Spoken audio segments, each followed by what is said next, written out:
Welcome to SafariLIVE's Sunset Safari today. As you can see, we're at the Djuma waterhole with some buffalo bulls. My name is Brent Leo Smith. I have a VM on camera. We have Jamie and Dangerous Dave out on the other vehicle. And we have Rebecca and Louise in final control. So, nice little group of old boys. And if we zoom in on their head, you can see with this backlight why he's flicking his ears so much. Look at those flies. Isn't that just incredible? Most of those will be what are called stable flies. They look very similar to the common housefly, except they're vicious little bloodsuckers. So they'll be biting on his ears, on the thin skin there, because most of the buffalo is going to be too thick for them to bite. So they buzz around and bite on the ears, drawing blood and feeding off that blood. Now, they do attack us occasionally as well, and they can be quite annoying. And after the bite takes place, which is initially a little bit painful, but also quite irritating and itchy afterwards. But let's move away before the flies realize that we're here. We've spotted some other creatures around. Oh, and here come right behind us.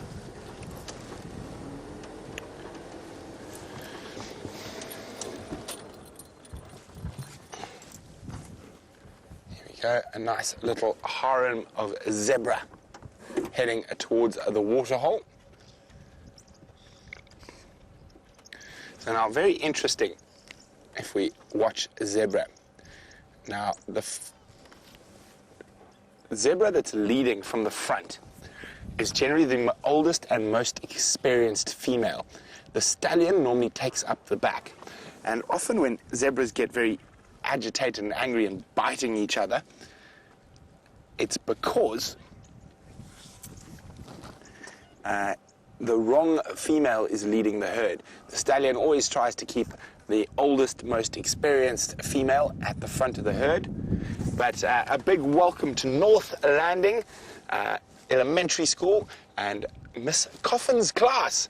Welcome to your live safari. As you can see, we've got some of Africa's wonderful animals right here. And this is the Birchall's or Plains zebra that are heading towards the waterhole for a drink. And there we go.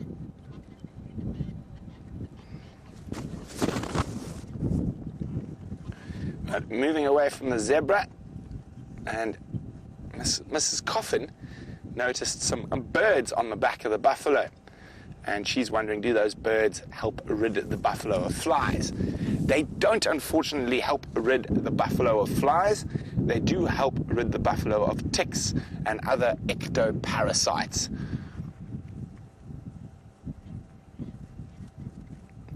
And while we keep seeing what's happening here around the waterhole, let's go to Jamie, who's got Africa's biggest animal. Good afternoon and welcome to our safari, and we've got such a special treat for you. A whole herd of elephants has just walked right across the road in front of us. Now, I didn't want to move earlier because I was going to disturb them, but there's even little babies running at the back, all protected by the rest of the herd. They're feeling hot and they want to go and find themselves a drink. And unfortunately, we can't follow them where they're going. So we're only going to have a little bit of time to spend with them. But you're so lucky to be seeing the world's biggest land mammal. I know it's hard for you to get a sense of scale, but they are absolutely enormous.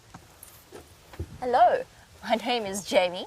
And this afternoon I'll be driving along with Brent, and we're going to find animals to show you and show you around and tell you a little bit about them. Behind me sits a man called Dave. Now, Dave is very camera shy, so he likes to hide behind the camera, but he's the person who's showing you all of these incredible things. And I'm sure you've got lots of questions about elephants. Elephants happen to be one of my favorite animals to see out here. We've got one last straggler. You might be able to get a view of him. An elephant herd is a very special family unit. It really is a family.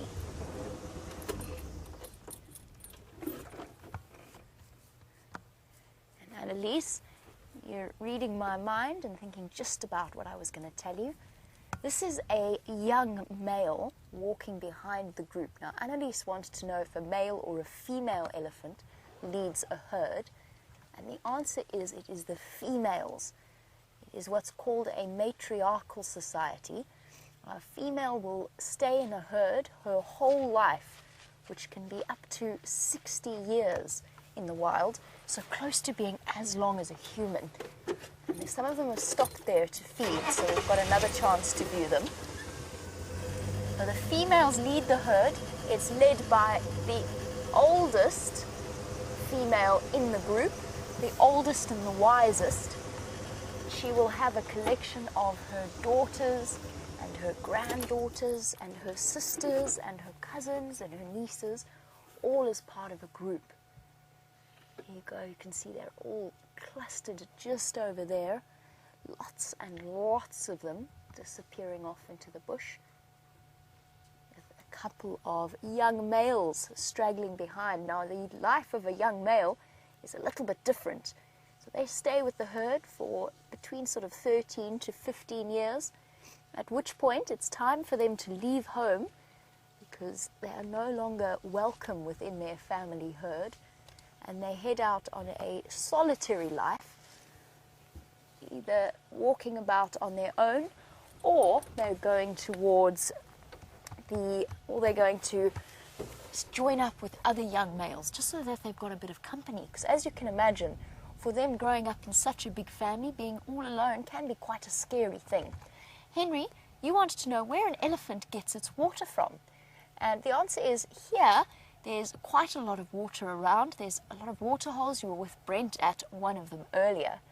But elephants are very clever and they've got a very good sense of smell. And they can actually smell water underneath the surface of the ground because they've got those big, strong trunks and tusks, those teeth on the end of their faces, and they've got big, strong toenails.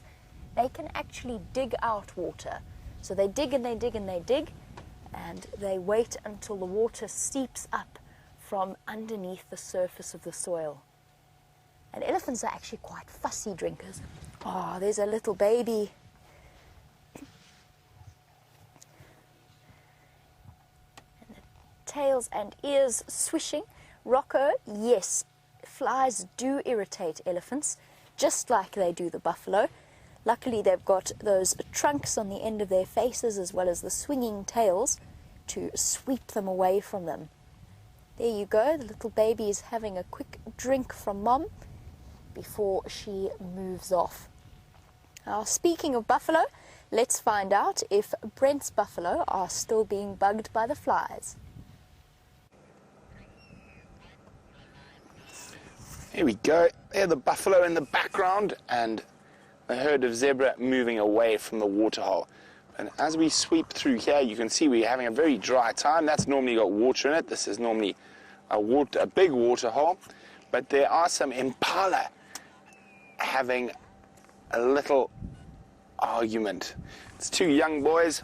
It's more playful than serious. But maybe next year they'll be competing for ladies. So it'll be a bit more serious then. So Ember, very observant of you. Yes, we are having a drought at the moment, but we do have a very dry season. Even when we don't have a drought, this year is just extra dry. Oh, we can hear some more elephants screaming in the distance. So Dustin, looking at those zebra at the back there, is wondering why do they go in packs? Well, Dustin, they don't go in packs as such. Packs is a word we refer to members of the dog family. Dogs and wild dogs are in packs. Zebras are in harems. And the reason they... Oh. Sorry, Dustin, I'll get back to your question. I'm just listening. There were lions not too far from here this morning, and I think those elephants are chasing those lions. So we're going to drive, and I'm going to answer your question there, Dustin. So there's a couple of reasons. So the male zebra keeps a few females pass on his genetic code. And also, the more of you there are, the less chance you're the one that's going to be eaten by the lion. So speaking of lions, we saw 5 this morning, not far from here, and they went into the thick bush up there, but I think the elephants have found those lions and are busy chasing them. So that's what sounds is elephants can make lots of different noises, and what I can hear is elephants screaming, and they only do that when they're upset.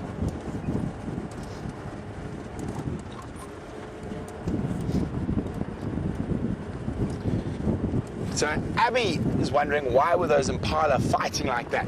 Well, Abby, if you know boys, why do little boys push each other and want to wrestle all the time?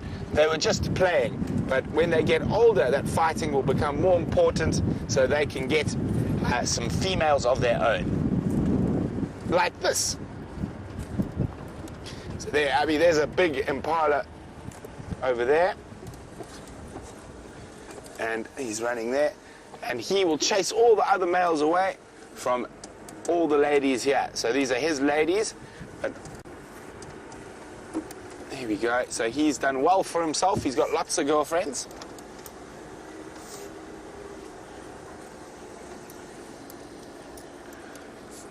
Now, Rocco's wondering, what do impala eat? Well, Rocco, impala are very successful because they eat grass and leaves. So male kudu running across the road in front of us. There we go. There's a big male kudu, disappearing quite quickly. Rocco, impala eats grass and leaves. An animal like a kudu only eats leaves, and an animal like a zebra or a buffalo only eats grass. And that's one of the reasons we see so many impala, is because they are able to feed off both instead of just one.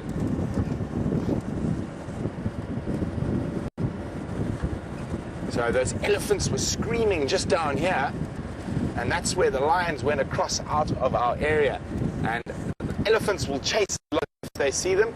So the true king of the African bush is not a man, it's a male elephant. He's the biggest animal out here, and the elephant's also the strongest. But they don't like lions.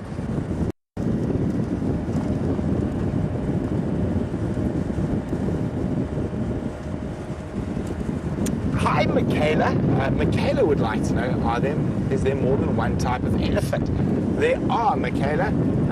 There is the Asian elephant and the African elephant. The Asian elephant lives in India, Malaysia, and through the east. The African elephant lives in Africa. Now, even amongst the African elephants, we have two sort of, well, not a subspecies, a different sort of type. So you can imagine, I think how to explain this properly. So some people are tall, some people are short. So you have an elephant like that, and that's because of where the elephants live. So we have the African savanna elephant, which is the one you've just seen with Jamie, and the one we're going to go see what they're chasing. Then you have the African forest elephant, or it's also sometimes called the African pygmy elephant. Now, don't be fooled by the name pygmy elephant. It's still very big, probably around 12,000 to 15,000 pounds, a big male, but it's much shorter than the savanna elephant.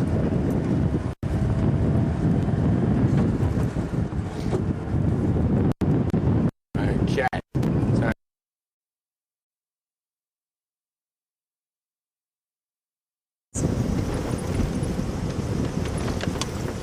Every now and again, what happens is that we go through a bit of a tricky signal area. As you can imagine, doing something in real life in the bush and then being able to show you all across on the other side of the world, every now and again, things go a little bit wrong and the signal disappears. So that's why Brent vanished from your screens and why you're back on our vehicle. But you've timed it very well, because I have almost arrived at where I was planning on going. Fortunately, to get to where I was wanting to go, it is a main road, which means that every now and again we do encounter various trucks going backwards and forwards to the different lodges. And believe it or not, this for us in a game reserve is a main road, this dirt road in front of us. All right, everybody, get ready to wave to the man in the truck. There we go. He looks like he's been delivering diesel for the cars to run on, gas for the cars to run on. That's very sad. Oh, he did wave to me. He did wave back. I was about to be very sad. That's okay. He waved to us all.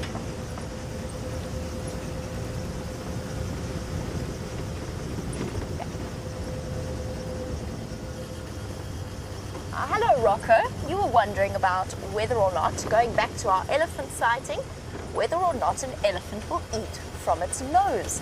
And that's a really good question because an elephant kind of does use its nose to eat. So let's go for an example. But they don't eat through it. You know how uncomfortable it is when you accidentally choke and you get food up your nose? Uh-oh. We can't do an example yet because I'm blocking up somebody's road. Let's just move off for them. Here we go. They've got plenty of space to come past me and I can answer Rocco's question. So that elephant trunk is absolutely amazing. So I'm going to not quite pretend to be an elephant, but you'll have to, hi guys, you'll have to kind of stretch your imagination. I'm going to jump out of the car and I'm going to show you what I mean. Because what they do is they actually take the food in their trunk, they twist it, then they break it over the tusk, the teeth that stick out of their face, and then they pop it in their mouths. So if, and only if, I were an elephant, let me try and find a slightly more appropriate tree first. I don't want to eat that tree, it's gross. Trust me, I know. It's very gross. And Dave will agree with me. Dave will never eat that tree again, having had a little bit of experience. I made Dave eat it without warning him what would happen. And it takes away all of the spit in your mouth. So we won't be doing that to Dave again today. Now let's stop at this nice weeping wattle tree. And I'm going to hop out and I'm going to show you what I mean. So, an elephant's trunk. And Dave will tell me if Brent has anything happening on his side, so you don't need to worry about me wandering about outside of the vehicle. An elephant's trunk is capable of moving kind of like we can move our arms. It's got muscles that run all the way down it and across and diagonally. And there's 50,000 to 100,000 muscles in its trunk. And then at the tip, it's got these really, really sensitive lips at the end.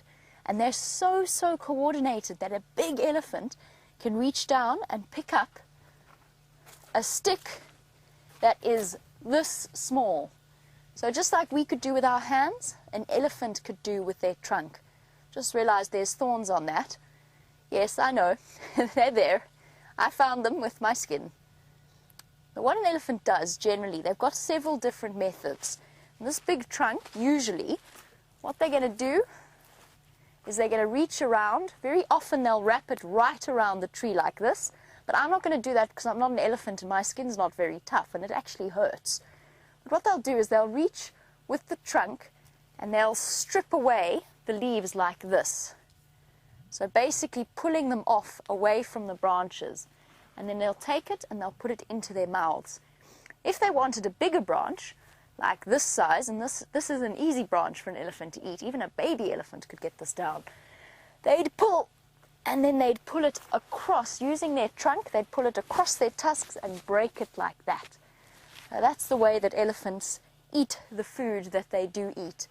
Now this tree, just while we're here, I'm only going to take a few leaves. Don't want to deprive the other animals of their food, but not that many animals like to eat this. Just on a different subject, this is called a weeping wattle. And it's very, very soft, very smooth. There's no thorns on it. So can you think what you might use this for if you were stuck out in the bush and you weren't very well prepared? And let's say maybe you desperately needed to go to the bathroom. This is what you could use as toilet paper. So it's also known as the toilet paper tree by guides out here. And I nearly walked into that. That would have been exceptionally painful, but very funny if I had. So that's sort of how elephants eat. Sometimes, if they're feeling really hungry, what they will do is they will actually reach with their trunks, grab it, but put it straight in their mouth. So pull it to their mouth and just go, and bite it like that. they also drink using their trunks. Because imagine if an elephant had to bend right down to drink the water. It would be almost impossible. So what they do is they slurp up the water using their trunk, but they don't drink it through their trunk. They just, like a straw, they pull it up, but then they put the tip in their mouth and they breathe out again. And all of that water goes into their mouth and down into their throat.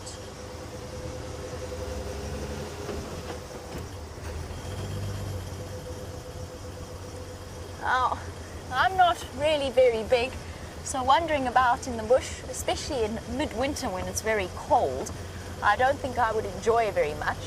But Lauren, you were wondering, do elephants have shelter? And the answer is no, they don't need it. The smaller babies will cuddle up nice and close to their moms and their siblings and their cousins. I said to you that they're a very close family. So the small babies that might get more cold than the rest of the group will cuddle together for warmth. But elephants, because they're so big, they actually don't lose heat all that easily. So they don't really get too cold, and that combined with their big thick skin, they don't need to worry about having shelter. They're perfectly safe wandering about outside, and none of the animals, or a lot of the animals, don't actually live in shelter. Some of them do. Some of them live in tunnels and burrows in the ground, but most of them live out in the open. A warthog might live in a burrow, and a dwarf mongoose might live in a burrow, but elephants definitely don't need to. And I'm trying to look for a nice burrow to show you. They're quite often in these big termite mounds.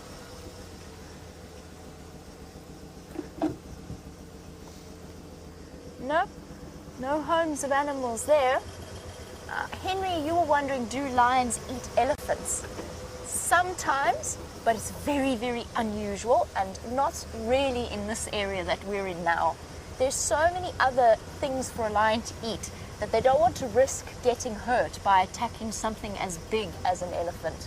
Lions would definitely think twice before tackling any kind of elephant because the rest of the herd will try to protect it. Speaking of lions, I wonder how Brent's search for the lions is going and whether or not he's found any evidence that they've been through. Let's go and have a look.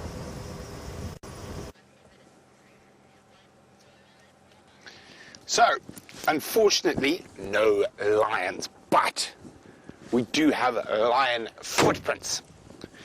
Now this is a big male lion track here. And if we get down, oh, let me get the shadow out the way. You can see there's the track there.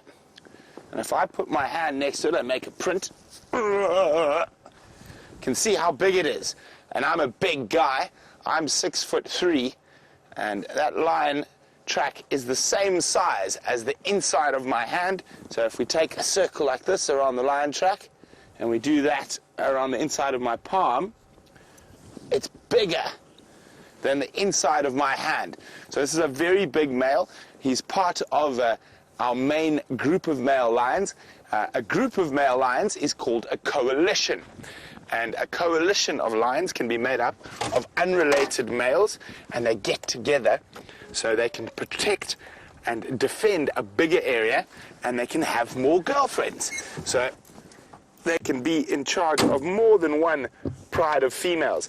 This particular coalition of males, there's 4 of them. They're called the Birmingham Boys, and they are in charge of 2 different groups of females. Okay. So they're around. Hopefully we can find them, but those tracks are unfortunately going across our northern boundary. So you can see this big road here. This is our boundary. So the nice thing about this part of the bush is there's no fences. So even though we can't drive over there, the animals can go wherever they want. And we're part of an 11 million acre unfenced area that's just for wild animals. And of course us on safari.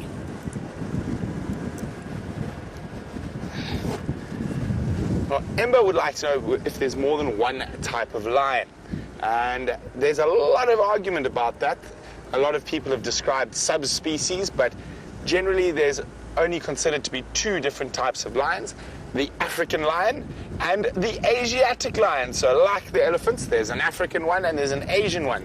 The Asian ones are very endangered. I know you guys have just done a project on endangered species, and they are only about, I think, about 700 or 800 of them left in the wild in the Gir Forest National Park in India. So the Asiatic lion and the African lion. Wium's had some more tracks. But these ones are a little bit older. So we were with them here. They've been up and down along this road. So there's always a good chance that they might pop back, especially if they get chased by elephants.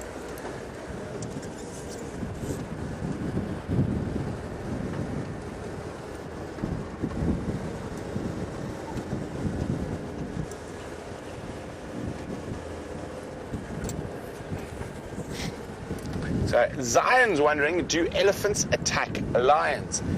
They do, Zion. They'll attack any predator. They'll attack a leopard, hyena.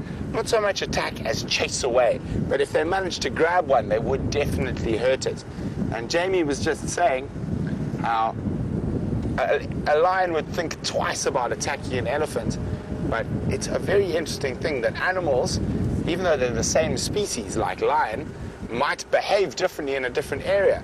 So in a part of Botswana where there's lots and lots and lots of elephants, there's a pride of lions that has learned how to hunt elephants, but it is very, very rare.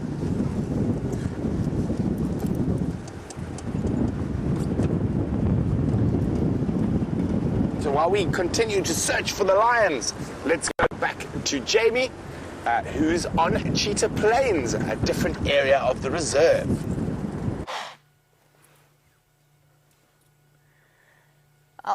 We've arrived, and I hear that you guys have been studying endangered animals. Sorry, I want to know why they're shouting. What I was going to say was I hear that you've been doing projects on endangered animals, and what I wanted to tell you was this is not an endangered species. These are antelope called impala, but they can be food for endangered species, and one type of cat in particular that I'm looking for out here, and that is the cheetah. But now, that alarm call that they're making, that bah, bah sound, that's them alarm calling at something. Now, I think that they've just got a bit confused. I think they're alarm calling at what was a warthog that's now gone into hiding. But just in case it is the rare and endangered cheetah, we're going to go forward a little bit so that we can see where they're looking and what's got them so upset. Oh, apparently it could have been us, actually. It's unusual. Just on high alert and looking, that's, yeah, there we go. It's definitely him. They've got confused. They think down a little bit. There you go. There, have a look at that. That's what they're alarm calling at, silly impala. That warthog isn't going to hurt them. He's a vegetarian. And at the moment, he's actually having a mud bath. But because he's hidden where they can't see him properly, I think they thought he was a leopard coming to sneak up on them.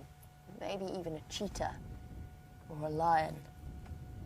Now, this is called a warthog, like Pumbaa in The Lion King.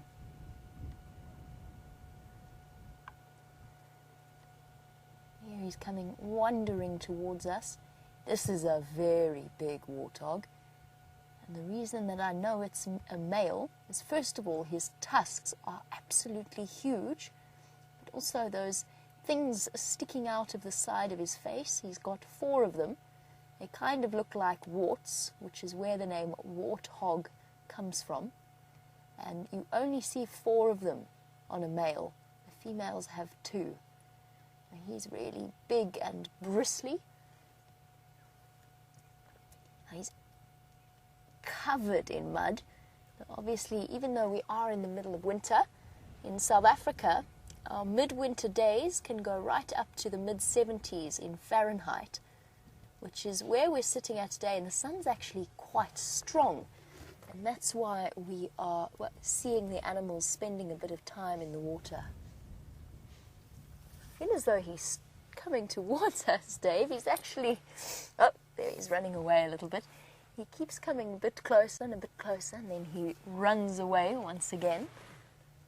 Everybody says warthogs are ugly. I don't think that's very fair. I don't think they're ugly at all. I think they're actually wonderful animals.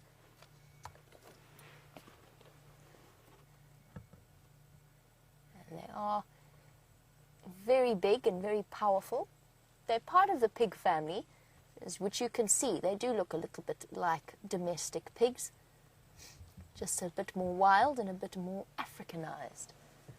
Now, as he starts to scare the impala away, I spoke earlier about the fact that we've come here to look for cheetah.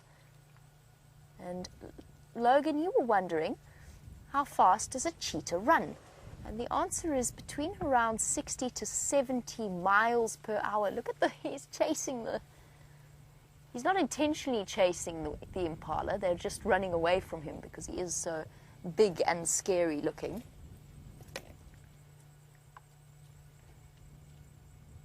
Logan, between 60 and 70 miles per hour, but only over a very short distance, and only for a very short period of time. They're kind of like the Olympic sprinters that can only really run 100 meters really fast, or maybe 200 meters really fast. But other than that, they don't quite have the stamina to keep going any further. So that's why it's so important that a cheetah, when it's hunting, gets as close as possible to the animals that it's trying to hunt before it launches its attack and starts running towards them. Because an impala might not be exactly as fast as a cheetah, but they can run close to 60 miles per hour, and they've got lots more stamina. So they can keep running like that for far longer. I'm trying to show you the male the male impala. Now, he's going to stay hidden, but we've actually got our warthog. If I go forward, sorry Dave, I've got the warthog still. And Jashawn has a question about him, so I want to try and show him one last time. He's scratching at the back there. Oh no, don't go, don't go. Oh, I tried, but he just decided he was going to disappear. He's walked just out of the reach of the camera. Well, I could still answer Jashawn's question while we have a look at the impala instead, but Jashawn's question is about a warthog. He'd like to know if those funny things on the side of a warthog's face are used for digging. And that's a very good question, because warthogs do spend a lot of time digging. They like to eat roots and various parts of the plants that are underground, where the water and the nutrients are protected. But in this case, no. A warthog will use the tip of its nose to dig, or its feet, or the tusks that it has on the edge of its face. Those bumps on either side serve two purposes. One is to protect his eyes and the rest of his face when he fights with another male warthog over a female, and the fights can be pretty vicious. And then, along with those huge tusks, they kind of serve like a way of getting all dressed up to impress a girl. So the bigger his warts, they're not actually warts, but the bigger they are on the side of his face, the more attractive the lady warthogs find it. So the further and further away those projections on either side of his face go, the more the ladies appreciate it, because then they think that he's going to give them good genetics to pass on to their babies, and they'll be more likely to mate with him. So the bigger the warts, the better the warthog. And I'm just trying to get us one last view. I think we're going to move on, actually, just because I'm hoping to keep looking for the cheetah. But while we drive, Lauren, now that we've talked about what makes a good warthog male, for the female warthogs, you are right in that only the female warthogs will look after the piglets. Only the females watch the piglets, and the males generally will go off and do their own thing, and they don't really stick around all that much. But warthogs can be a bit more complicated than that, because sometimes the male does come and join the female and his babies, and if something like a leopard tries to attack, there is a good chance that he will try and protect them from that attack. So whilst he doesn't really play a big role in looking after his little ones, he will step up every now and again to help to protect them.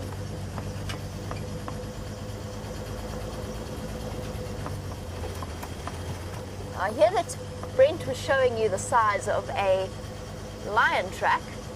I'm now looking to see if I can't find you a nice elephant track, and you can get an idea. Brent was using his hand to give you a sense of scale. Now with an elephant track, that would be almost impossible. My hand would just look ridiculously small on it. And instead I would have to use my foot. These aren't very clear. No, I'm sure I can find you a better elephant track than these. These have been walked all over by impala and other things. Logan, you were wondering why it is that a cheetah has spots. There's two different big cats out here with spots. One is a leopard and one is a cheetah. And both of them have spots for exactly the same reason. They have spots because spots make it harder for the animals to see them. Now, in this time that you've been with me, I hope I haven't, but there's a very good chance that I could have already driven past a leopard hiding in the bushes. Their camouflage is some of the best in the world. Now, I'm keeping my fingers crossed that I can find a leopard or a cheetah for you, and then I can show you properly just how well that camouflage does work. But the spots are there. What it does is, especially out here in this vegetation, it breaks up the outline of the animal. So they don't look, it's not like a solid shape creeping forward. The dots make it look like basically just part of the grass or part of the leaves of the trees. And I've walked past a leopard that was a meter away from me before. And a meter is 3 feet. And I didn't see it. And I only saw it afterwards, and I just kept walking because leopards would prefer it, especially that close, if you didn't look at them. They prefer to think that they haven't been seen. They like to play secretive and hidden.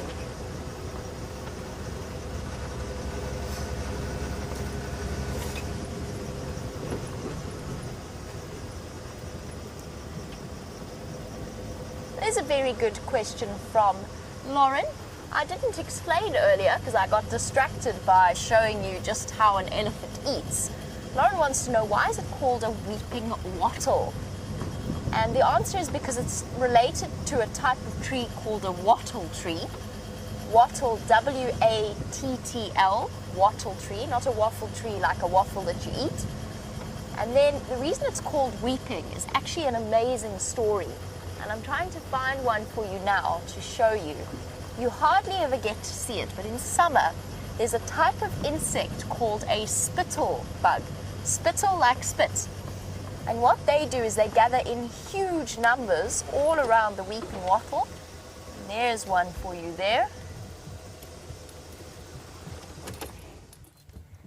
There we go. A light grey in colour. Which one? And it's this one with the fine feathery leaves there. There we go, keep going, a little bit to the left. There we go. Perfect, yeah, that's the one straight ahead. Up a little bit. These ones, yeah, both of these. This is the weeping wattle. It's a beautiful tree. And what the spittlebugs do is they tap at the sap, and because they drink so much of the tree sap, they start to excrete lots and lots of it onto the ground. And it looks like the tree is crying. That is why it's called the weeping wattle. Now, Lauren, here you go, an answer to your question. Now, you wanted to know about spots and why a cheetah have them. Well, there's another type of camouflage out here that works really well, and that is stripes. And Brent has found some stripy horses for you. Look at this, it's a young zebra having a snooze in the road ahead of us. And Jamie's just been talking about camouflage in leopards. Now, to us, a zebra doesn't look very camouflaged at all. Black and white sticks out like a bit of a sore thumb. But if you have to see a zebra through the bush, those stripes help break up the outline. And you've got to remember, lions and leopards don't see in color like we do. They see in grays and blacks and whites. So if everything's grey, black and white, having black and white stripes is very good camouflage. Let's see if we can sneak a little bit closer.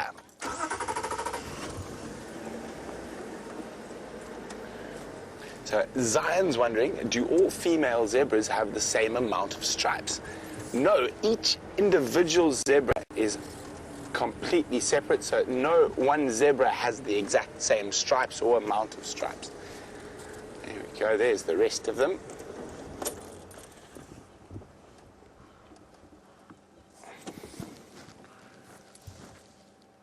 And they all look very fat. Now, that's because of their digestive system. They are hind gut fermenters. So you can never tell if a zebra is in bad condition by looking at how big its belly looks, because they always look fat. Let's just try and move it a little bit forward, and I'll show you how you can tell if a zebra is not in the best condition. Oh, there's someone to walk across the road in front of us. So if we... Oh, there we go. So if we look at their mane, let's go have a look. Whoop. So on their neck, you can see that bit of hair that's sticking up straight on their neck. Let me just see there, along the back there. So that's called their mane, and if their mane is floppy in places, it means they're not in very good condition. So all these zebras are looking very fit and healthy.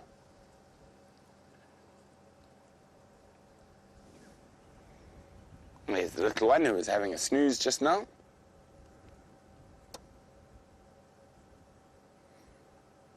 And you can see all their fly swats working overtime. So most animals have a tail to try keep the flies away. Now, that's most animals that eat grass and leaves. Now, if we think about monkeys, a monkey's tail is very important for balance while they're jumping through a tree, and so is it for a baboon. And for a cheetah and a lion and leopard as well, their tails have, well, more importantly for a cheetah than anything else, have a balance. It helps them balance when they run incredibly fast. They can run nearly 70 miles an hour, the cheetah. I know Jamie's looking for cheetah, so we're going to keep looking for the other big cats. Unfortunately, it seems like the lions have done a disappearing act, so we'll try and find a leopard. But as Jamie's just said, they're really hard to spot because of their camouflage.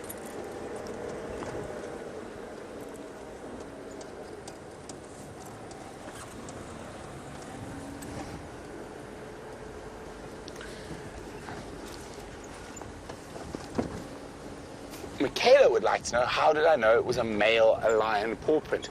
Because of how big it was, Michaela. The females are quite a bit smaller than that. So that male paw print was that big. A female's would probably fit inside my palm.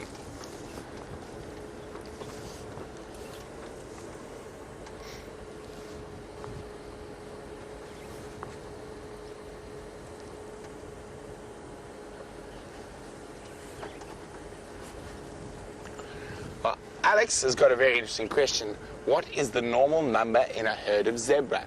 Well, Alex, it completely depends on the area. In this area, the normal number is anything from 5 to about 20. We very seldom get bigger herds than that, but east of us here, on the flat, grassy basalt plains of the Eastern Kruger National Park, it's not uncommon at this time of the year to get a herd of 100.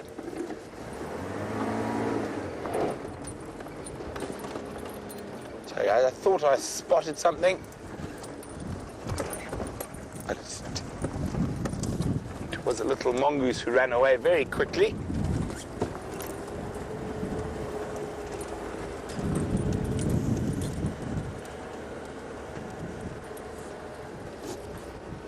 So when you're out in the bush, you not only do you use your eyes to find animals, you use your nose and your ears.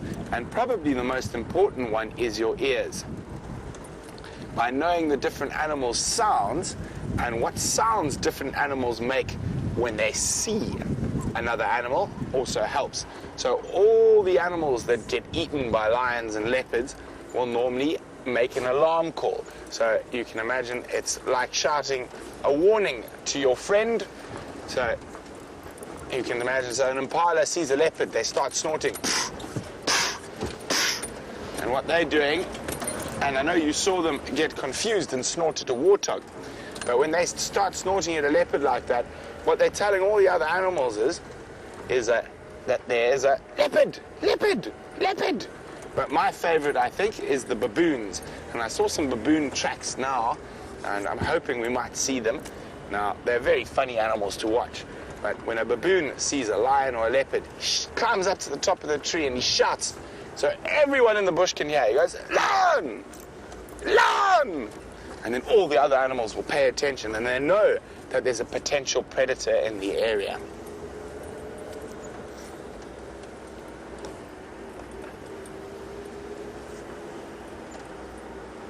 Well, it's been wonderful having Mrs. Coffin's North Landing class on Drive with us.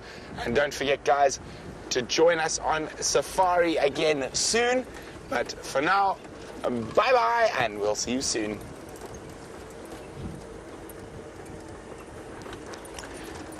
Welcome back to everyone else, and lovely to be with you on this beautiful late summer's afternoon. You can see not a cloud in the sky and not a lion in the land. But Jamie's got a wonderfully beautiful little bird to show you. Yeah.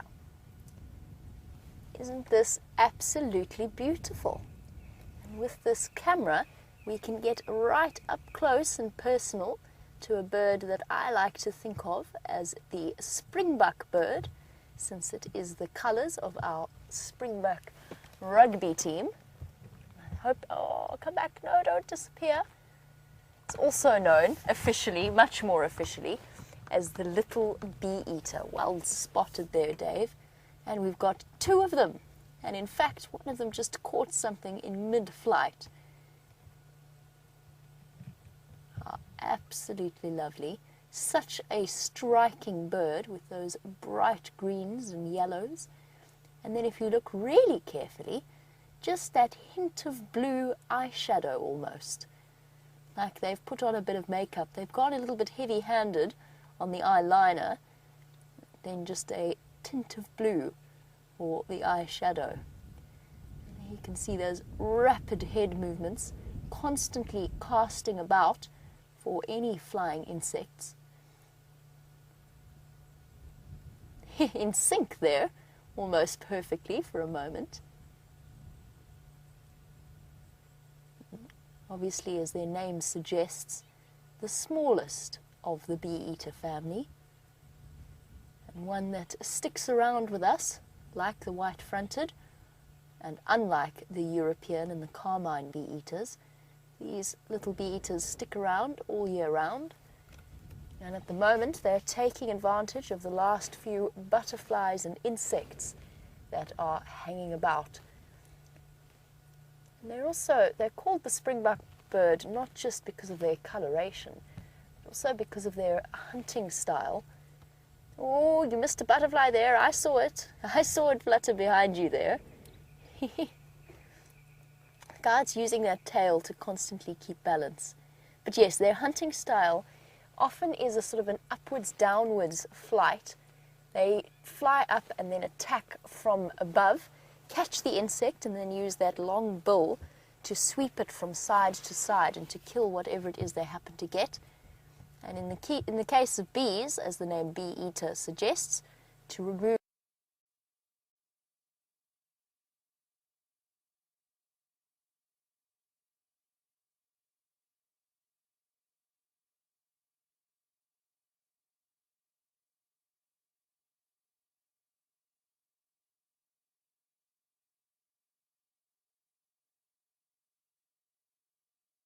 the African honeybee used to be called the African killer bee, somewhat unfairly as it happens, because it's no more of a killer than any other bee.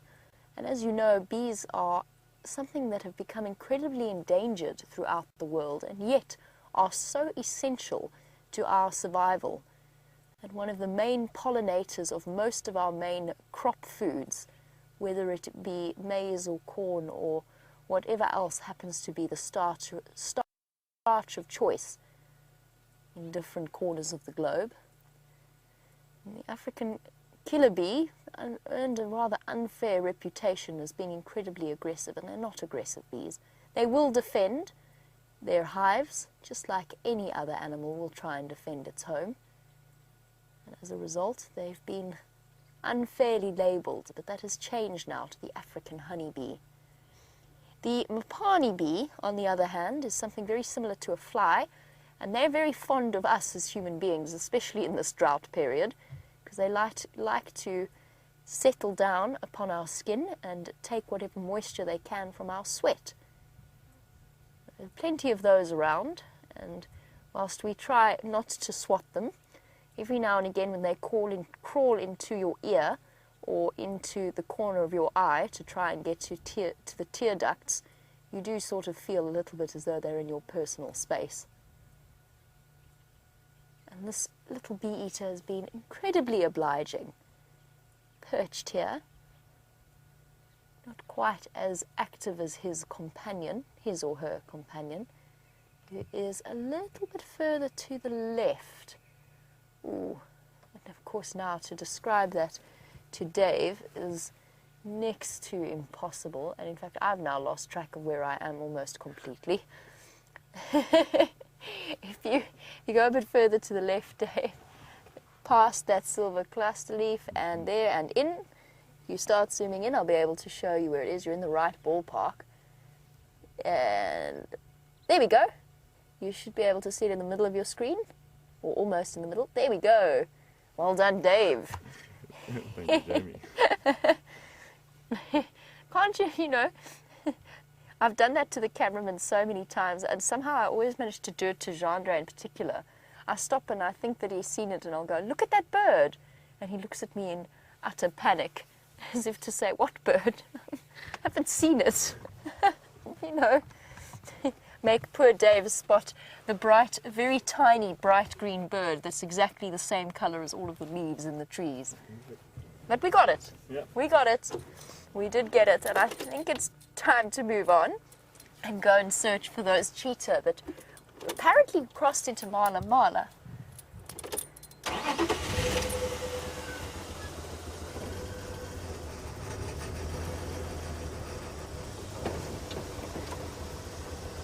Now, if they are on Mala Mala, we're incredibly fortunate in that, of course, we have this phenomenal zoom lens, or zoom camera. There you go, there's my official cameraman terminology, sorry about that. Dave's saying well done. There's just the slightest sarcastic hint there, Dave. There's a buffalo thorn ahead of us, Dave. Speaking of our springbuck bird, I would never put Dave in a buffalo thorn. Oh, please don't. Not intentionally, I would never. Not intentionally, I have done it by mistake before. Now, Dean, you were wondering quickly why, in the subject of our springbuck bird, why it is that there are no springbuck in the Kruger National Park, and you're from Nelspruit. The answer is it's adaptation and competition. So, as basically fulfilling the same ecological niche as the impala, but being better adapted to desert areas, arid areas, the springbuck have found their niche towards the area within the more arid Kalahari regions, whereas the impala have made this their niche. But they're very similar sized antelope, very similar diet, and as a result they're in too much competition to be in exactly the same place without impacting negatively on the ecology of the area.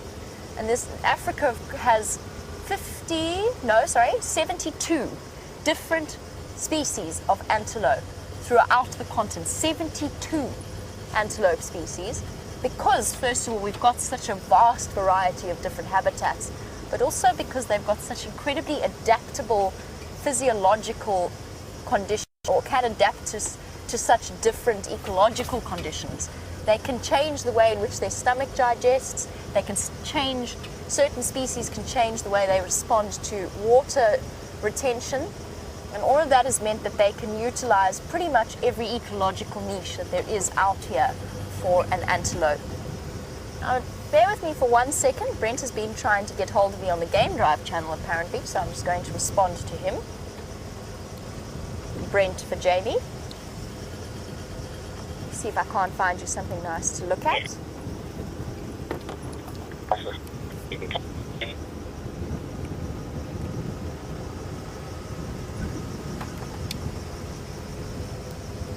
Brent, please go again with that message.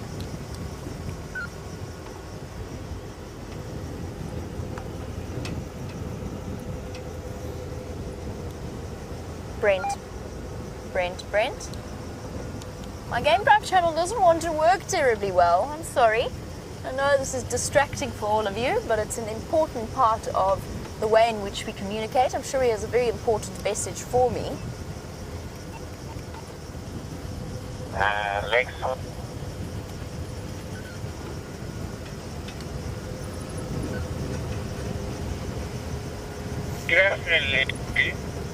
I'm struggling a little bit to hear, and at the moment somebody else has jumped in and has the possibility of having a conversation, so I'll try in a moment to contact Brent.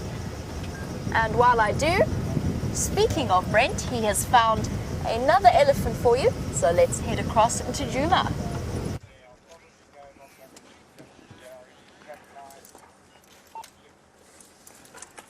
Welcome back, everyone, and as you can see, we're with a breeding herd of elephants, but we've got a young boy who's busy moving all the dead wood to get to the grass underneath.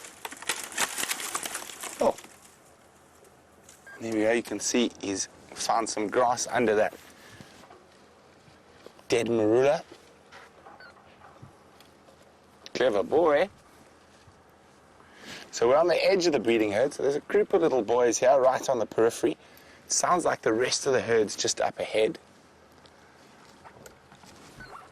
And there are the other two boys.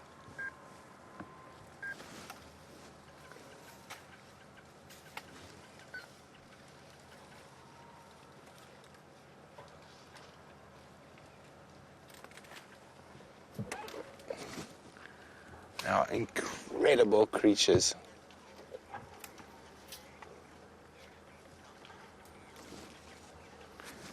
You can see the rest of the breeding herd popping through behind. Lael in Washington is wondering, how long does a matriarch or the older female lead the herd? Is it just a few years or a couple of years? For quite an extended period, I mean, well over 30, sometimes up to 30 years. Oh, there's a big bull behind us as well on the other side of the little riverbed. We can't really see him. We'll show him a bit later, try to catch up with him. But you can see how elephants, with their enormous strength, are able to move, I mean, full trees to get to the grass hidden underneath that's been protected from all the other browse.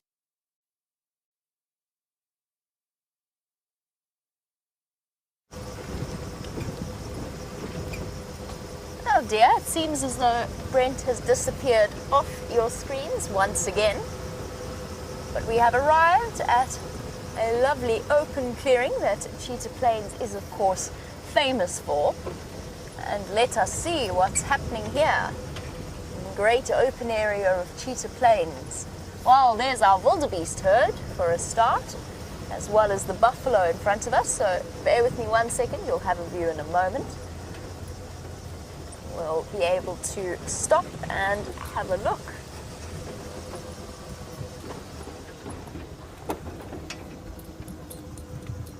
An overview at first of all of the different animals that we've got hanging about here. Do you know, I haven't actually seen that many duggar boys on Cheetah Plains before. I've seen far more of them around Djuma. That being said, I think that with the slow disappearance. Oh wow, Dave, look at that elephant at the back. He's huge. He's right at the back, walking in that clear patch behind the thicket of trees. Oh, yes. Right at the back. There we go, thank you. I know it's very difficult for you to tell, and I drew your attention away from the buffalo there for a moment just because that bull is absolutely enormous. And I'm hoping, on the subject of water, that he's on his way here to drink as well. We'll have to just give him a little bit of time to come through. Hello, boy. I know that Brent had a stunning encounter with some elephant bulls around this area. He looks like he might be in the early stages of must. And what we're seeing more and more with the drought as not really a positive, yes, it is a positive, it's a positive for us, is that we're getting more of these enormous bulls coming in from the Kruger National Park. And you are basically looking across into the Kruger National Park as we speak. There's our wildebeest herd, always up to amusing antics. The last time Dave and I saw them together, they were being stalked by the two male cheetah that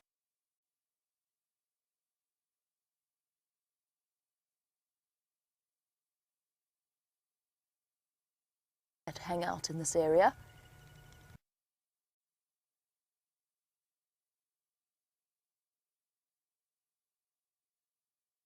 The school kids earlier, as you know, cheetah can't really sustain its burst of speed, so it had to try and get a little bit closer before they can launch an attack.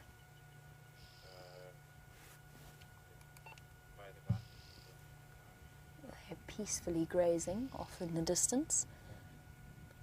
Now I have been, just to update you on that conversation, since it might be a bit disjointed from your side, I've been trying to contact Brent on the Game Drive channel. Unfortunately, I don't think he's hearing me. I'll be listening with one ear to whatever's happening on that side. It sounds as though Karula, from where I tracked her out this morning, might well be coming back across the southern boundary of our territorial, no, not our territorial, our territorial area. We're not territorial at all. But we do have a set traverse area. So hopefully she'll come back and pay us a visit this afternoon or this evening. Exciting prospects. Now, at some point I will come back and rejoin this wildebeest herd and spend a bit of time with them, just because I personally find wildebeest endlessly entertaining. But for now, since the scene doesn't look as though it's going to change terribly much, I just want to go towards the southern boundary and see if we can't get a view of those cheetah. We didn't manage to get there this morning, and I'm quite excited to go and see if we can't spot them on the boundary of Mana Mana. So let's carry on for now, and if they aren't there, then we can always come back and spend a bit more time in this region. And of course, there's always the possibility of Nkanyeni, the female leopard that is based in this area, and her two cubs of around 5 months, close to 6 months old now. They were seen for the first time on our live drives not terribly long ago. I have yet to see them. Dave, have you seen them? Canyon cubs, I have. Yes, you have seen them. Them with Brent. You can walk home. You can walk home. Go. It's that way. I'm getting very jealous now. Let's find them, Jimmy. Yes, let's find them. I like that. Good thinking. And Joseph, who is watching all the way in Wales, which is, I really like Wales, just by the way. I'm very fond of the place, and I have some very, very good friends from Wales. You were wondering which of the big cats is the best at climbing and which is the best at swimming. Let's start with climbing, and we're talking purely in this region. A leopard would be absolutely hands down the best climber. Oh, yes, as a big cat. You did specify big cat, didn't you? Yes, you did. A caracal is also an exceptionally good arboreal. Not arboreal, yes, arboreal cat. Can spend a lot of time in trees. So a caracal's quite good, but as for the big cats, leopard hands down the best climbers. Lions they can climb trees. They are not very good at it, and they very often fall out of the trees that they're trying to climb in.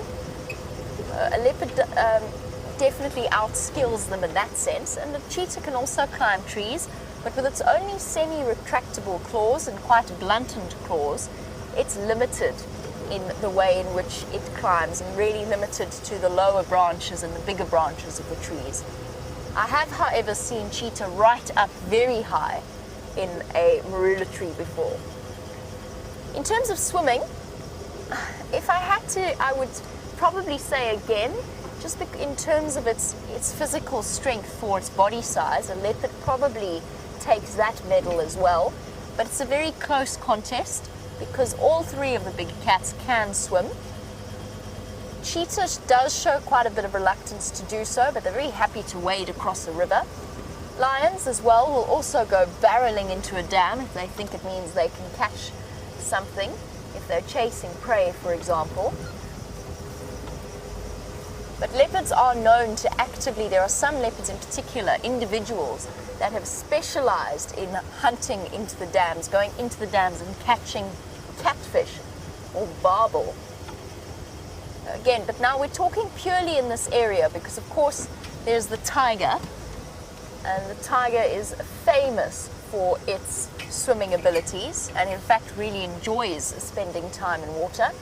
And the Asian or the Russian fishing cat, which doesn't quite fall under the Panthera genus of the big cats, but is nevertheless quite a large cat, considering. That's to broaden our description a little bit in terms of the best swimmers. Yay, ostriches! And wildebeest on our right, and zebra on our right. Sorry, Dave, that was my fault. And then ostriches on our left. Sorry, Dave.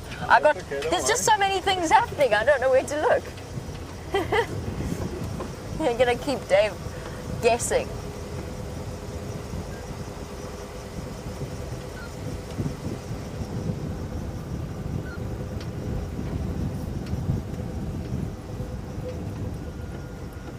Here we go. We're gonna get there soon. We can creep up relatively close. They are on our side of the reserve this time around, which means that we can go and say hello to them. And of course there's always the possibility of a stalking cheetah coming up on the other side. Now that is something I think that would be absolutely, for me, the pinnacle of what we could see on this plain would be a cheetah chasing an ostrich in this open area. That would pretty much make my week.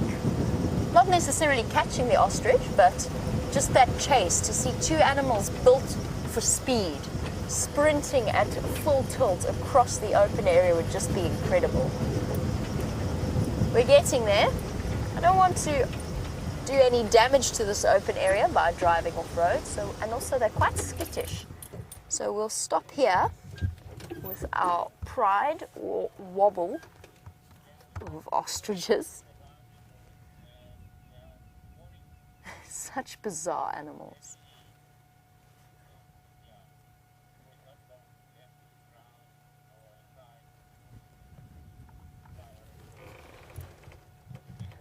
There's a group of females, a harem of females, and then the much more striking male at the back. There he is there. Oh, you can even get to see those incredible toes. Oh, where are we going?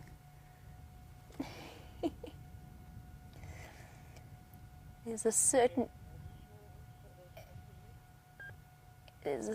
elegance to their movements. I'm not sure how many of you have ever watched Fantasia, the Disney movie Fantasia. There's a wonderful scene there, and I can't remember which piece of music it is, but it's basically, it starts with ostriches as ballet dancers. And it was one of my favorite scenes in Fantasia as a child, and it remains so. kind of see it with their elegance, the way that they step, and those very powerful long limbs and very extended necks. And they're a bit like giraffe. The more you look at them, the more bizarre they become. Those ridiculous little wings that no longer really serve much of a purpose except to make them look bigger and scarier when they need to, when they puff themselves up. Not sure how many of you have ever been hissed at by an ostrich, but a hissing, puffed up ostrich can be quite the intimidating thing. Oh, there was a big neck roll there by the male.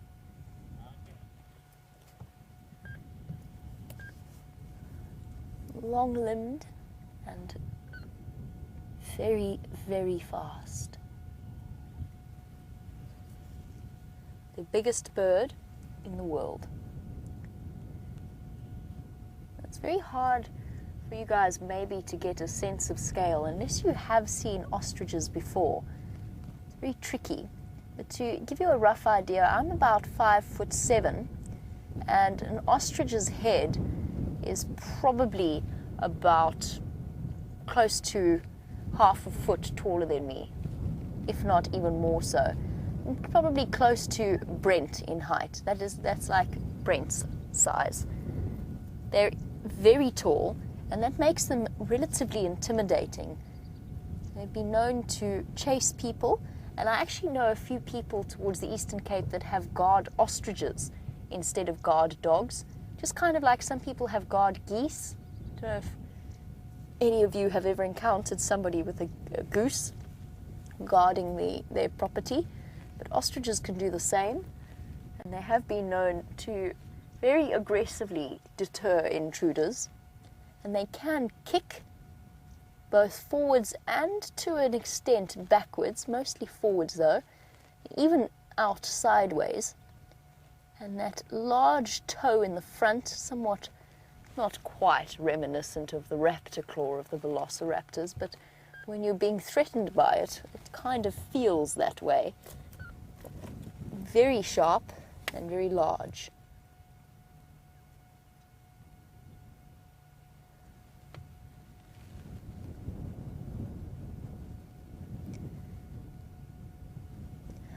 A very warm welcome to Paul, who has said this is very cool, and that he doesn't remember seeing so many ostrich together like this before. Are they related? And Paul, they could be, to an extent. It could be a family but it's unlikely at this point. Now, ostriches have a couple of different approaches to family rearing, and it depends very much on the area that you're in. Some of them are relatively monogamous, where there's a limited supply of ostriches. They'll live together in mated pairs and they'll raise their offspring. So we might be looking at that, because some of the more mottled individuals, the female-coloured individuals, are a little bit smaller than the adults, so they might be... Can anybody in the east after the west copy me? Sorry, everybody. I've been doing some radio tests at the same time here. Yes, Peter, I copy you. They're rushing about, looking intimidating. Paul, I'm sorry, I got distracted from your question. Ostriches can also have a harem. In other words, the male can have more than one female. And judging by his distinct look of pride and slight smugness, I think that might be the case here. I'm exaggerating, of course. I think he has gathered together his harem, and this is a group. So I think it's a group of unrelated females. They might not all be mating with this male, but ostriches are gregarious. Safety in numbers. Oh, they're doing their dance.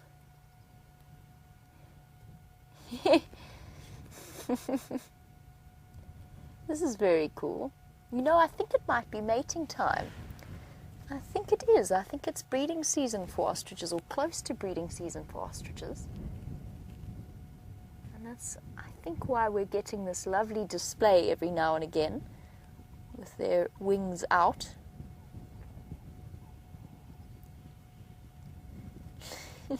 Look at those two. They look like they're dancing together.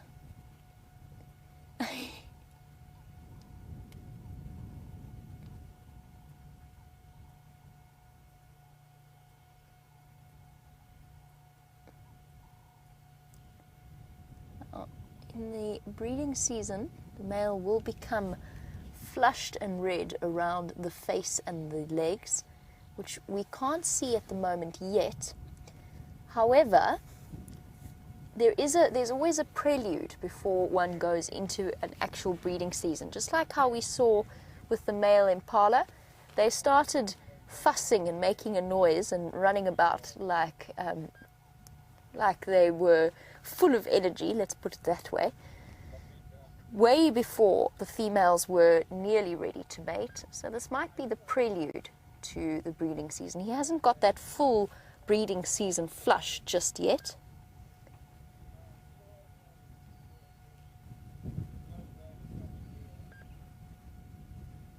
And now it's all over. Everybody's gone.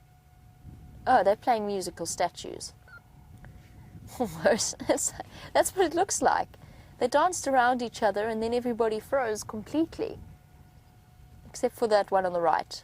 She's lost the game. Oh, the next one gone, next one gone. Okay, so the male was the winner of that game of musical statues. It was really interesting that they all went as still as they did. And I suppose it's all part of the same process known as allomet mimicry. We see it in the smaller passerines, the babblers, for example. They all start, as soon as one starts to call, the others do. In this case, you can almost think of that behavior as herd behavior.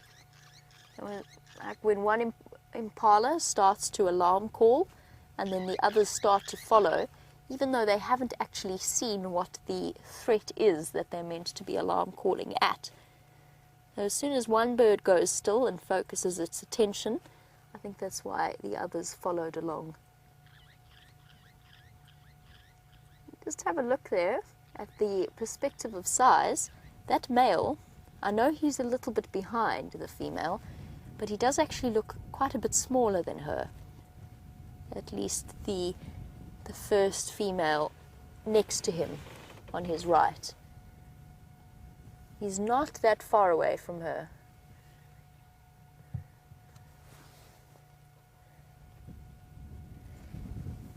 Chitra, welcome. You're watching in India, and hello to you too. You would like to know, at what speed do ostriches run? And the answer is they can get right up to close to 70, maybe even 80 kilometers an hour on a good day. So for those of you working in miles, that would be around 50, between sort of 40 to 50 miles per hour, possibly even faster at times. An ostrich can, with a serious burst of speed, can match and even outrun a cheetah, which means that if pushed, they could go right up to the 70 mile per hour mark. That would be an absolute fastest possible. There you go, that common trait of all birds, which is excreting their urea in solid form rather than the liquid form of urine, as mammals do. That initial burst was urea, the rest was just defecation. Just to describe what an ostrich feather feels like, I'm sure most of you are familiar, but it's very soft and very fluffy. It's not like a feather that is adapted for flight, which is quite well reinforced and very solid. An ostrich feather, you can clearly see, does not in any way serve a flight purpose at all.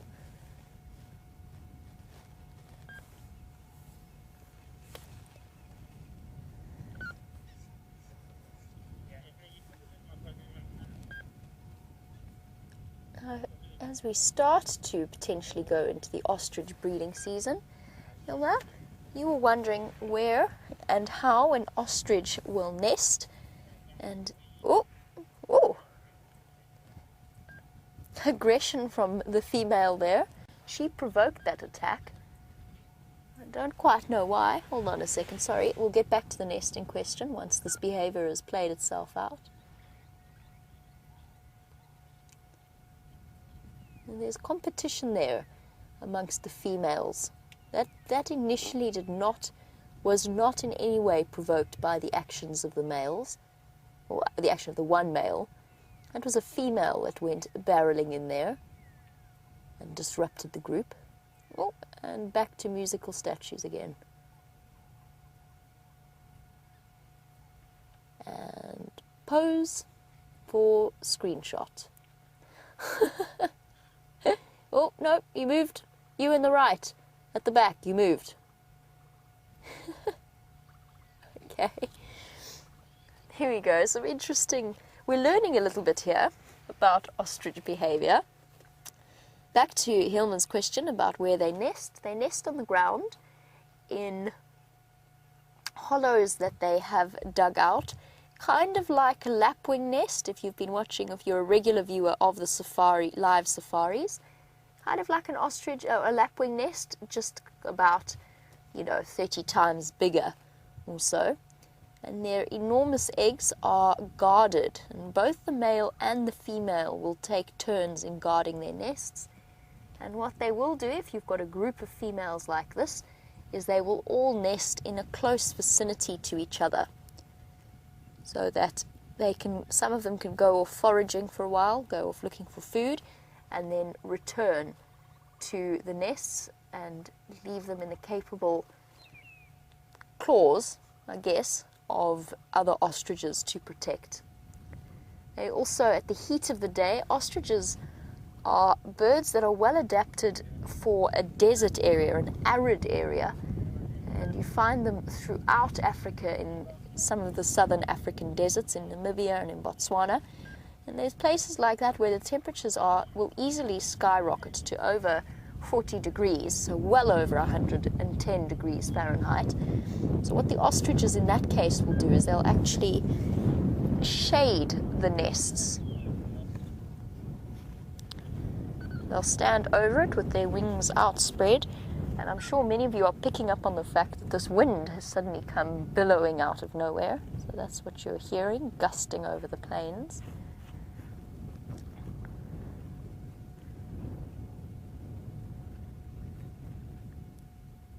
Peggy is saying that she's so looking forward to seeing baby ostriches and the way in which the fathers protect them. Absolutely, I agree with you. The fathers are very involved in the family of young ostrich lives. They do protect them, they do keep them safe, and they can be quite vigorous and aggressive defenders of their families. Now, baby ostrich is probably one of the cutest things, one of the cutest baby birds. Oh, here we go again. Not quite as dramatic as the last time. Everybody had their wings spread out and danced around. It's like some kind of form of expressive dance. So Peggy's absolutely right. The father is very defensive of their chicks. Oh, I was talking about how cute they are. They don't look anything like the adults. They're funny, cryptically colored little things that run around on their long legs, but not perfect miniatures of the adults. They've got mottled, very mottled coloring, almost like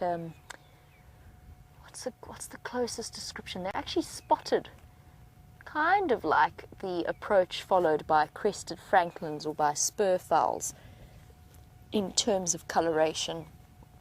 Very, very different to the adults, and that's, of course, an adaptation to remaining hidden and protected during the most vulnerable time of their lives.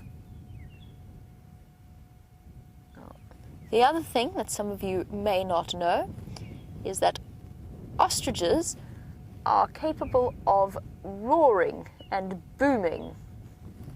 It really sounds like a lion roar. It is the most incredible sound, and I hope that one day we will be able to show it to you. The most likely time that we will hear that and see it will be around the actual breeding season. when they are ready to breed, we shall have to wait and see. Now, Rebecca would like to know how many eggs will be in the average clutch of an ostrich, and how large are they? So they're about 20 times the size of a chicken egg. To give you a rough example, I think I read somewhere you could fit about 20 chicken eggs inside one ostrich egg.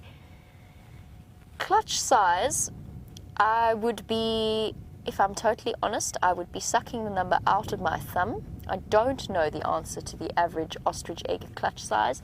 As far as I know, and if I had to guess, I'd say between 10 to 15 eggs, with 15 being quite a large number, 10 probably, maybe 8 to 10 being the average. I have seen ostriches with lots of little babies barreling about their ankles, so I know that it's not you're not sitting around 2 or 3, you're probably sitting at around 10. Oh, goodness. Ladies, comport yourselves with dignity.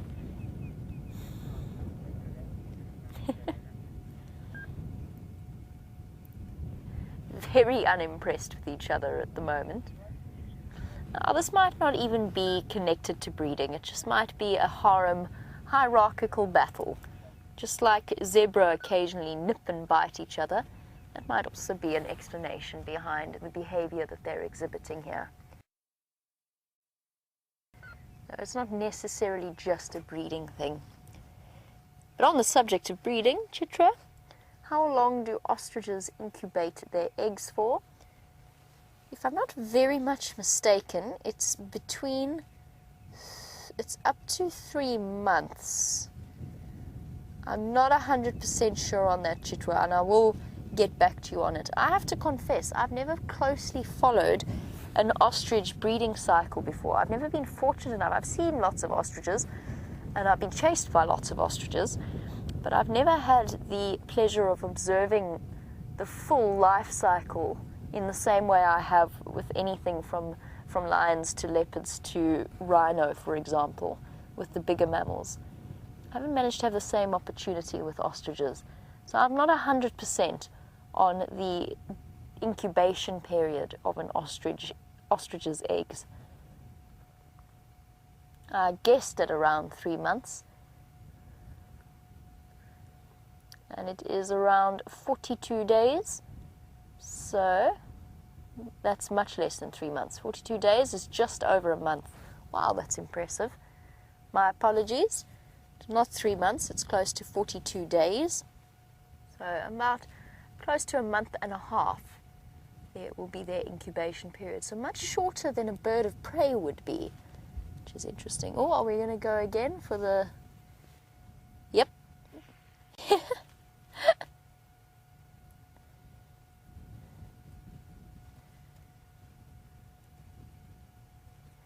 See how it's all provoked by that female. I'm not sure whether you saw her hiss there in that brief moment. She had her beak wide open as she provoked that attack. It's not an attack. It was more of a little bit of a threat display. Attack is definitely too harsh a word to describe that.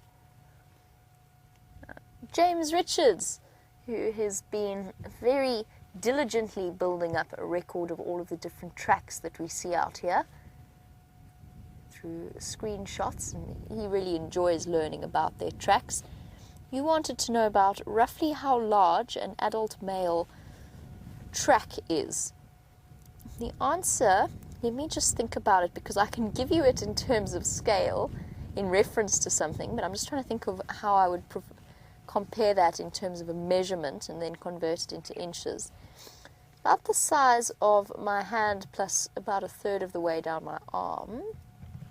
Sorry, I'm busy sort of half talking to myself here, thinking about the last ostrich track I saw. So a big male would be, they're not as big as you think they are. So probably from the tips of my fingers to just below my wrist, and my hand is in inches, 8 inches long. There's a rough estimate for you. How about this? I will find you a track. I will find you an ostrich track, and we will have a proper look at exactly how long it is and exactly how big it is. And actually we should be able to, if we're lucky, we might even be able to find one on the road along the boundaries, since we know that they very often come across from mile and mile. We just have to hope that all of the cheetah traffic... no, that's a stump, sorry. Speaking of...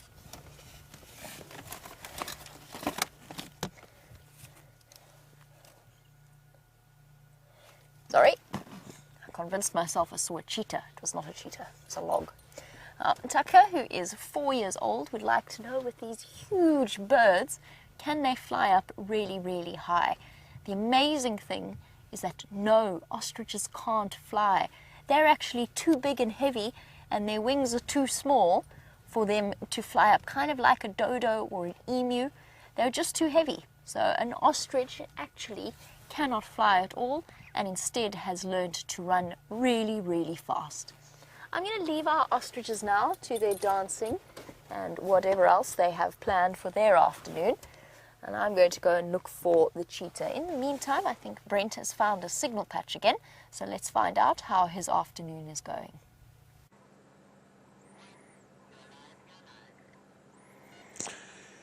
Wasn't that incredible? A bit of dancing ostriches. And Jamie was just describing how an ostrich can sometimes sound like a lion.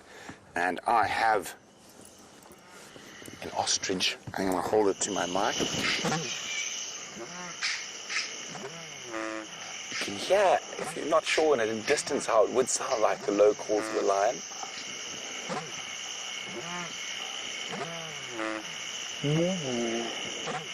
Very sickly lion. But they have caught many, many people over the years. And as Jamie's just been saying, cheetahs are great fans of ostrich meat.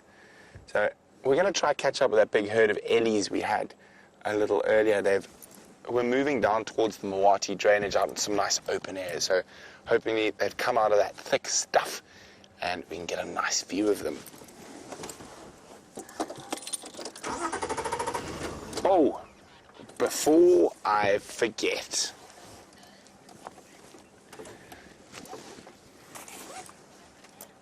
I've got some news. Wium, do you think I should tell them the news? I think we should make you wait. Yes, I've got news that is literally going to set Twitter, Facebook, Instagram, what else is social media? That's about it. Is that it? We're going to set the SafariLIVE social media alight with some news, but we're going to keep it from you for just a little longer. So why don't you try guess what news Wium and I are holding and savoring. We're just going to savor it between us for a little longer. See if you can guess what that news is. If you can, drop me an email, questions@wildearth.tv, or use the hashtag SafariLIVE on Twitter. So those elephants were heading in this general direction. We just had a quick squiz around for one of the missing Birmingham males, but it looks like he has gone further east. So let's go find some pachyderms. And as always, I've got my eye open for the nearly impossible tree quiz. Wium, how mean am I feeling? 5 on the mean scale. Out of? 6. 5 out of 6, okay. Wium's convinced me.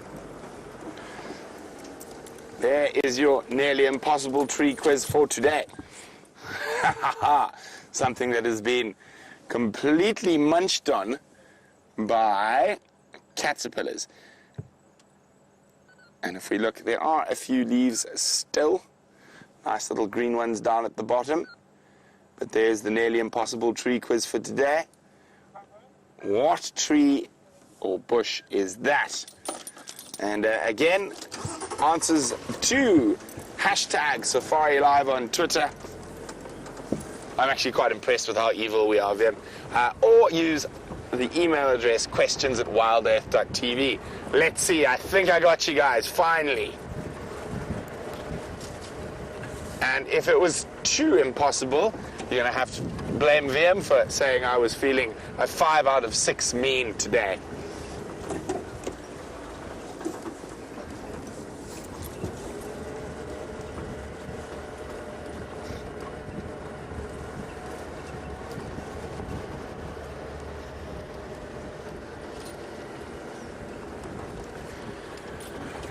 So we also decided to check this road because I haven't been on it, I think, since I've been back from leave. It's always good to just have a perusal around, see what's been going on. Now, quite a special road. So the den Karula gave birth in is just off the edge, a little bit further down there. But she hasn't spent much time in this area since giving birth. Oh, hello, squirrel. And if she was, that little guy would have been shouting at the top of his lungs. Off goes the squirrel. Now, the squirrels, hopefully for their sake, collected a lot of food for this dry season, but the tree squirrel does not really collect like the grey squirrel that you get in the northern hemisphere. So they don't have to survive as harsh a winter. So they will be foraging all winter. And as the bush thins out, hopefully not only will they be foraging, but they'll be spotting us leopards.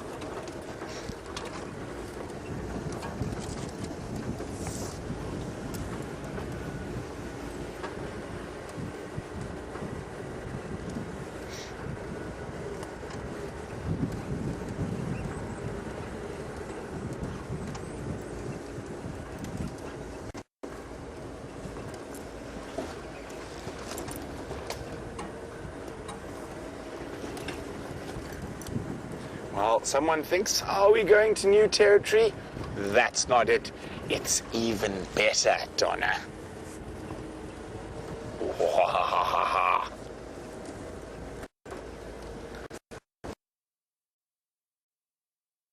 Junior is definitely not back, and that's not that exciting. This is even more exciting than if Junior came back.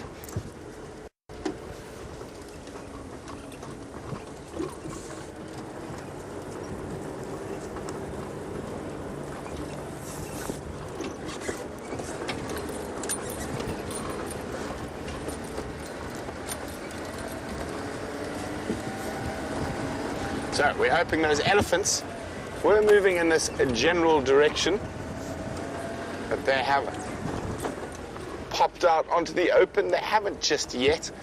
So let's just go have a little listen. Maybe they're still up towards Weaver's Nest. Let's go up there.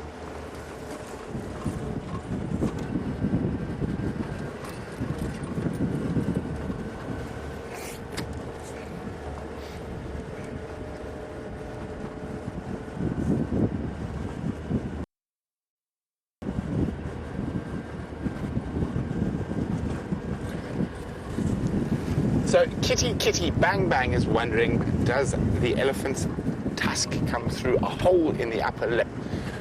They come out of a socket, but basically the same as what you would have in all your teeth. You've got the canal. What's it called again now, Wium? Oh. Yes, yes, there we go, Wium. Do I look like a dentist to you? I'll remember the word now. But so basically, it comes out of a very similar thing as all the other teeth. They're just modified and elongated.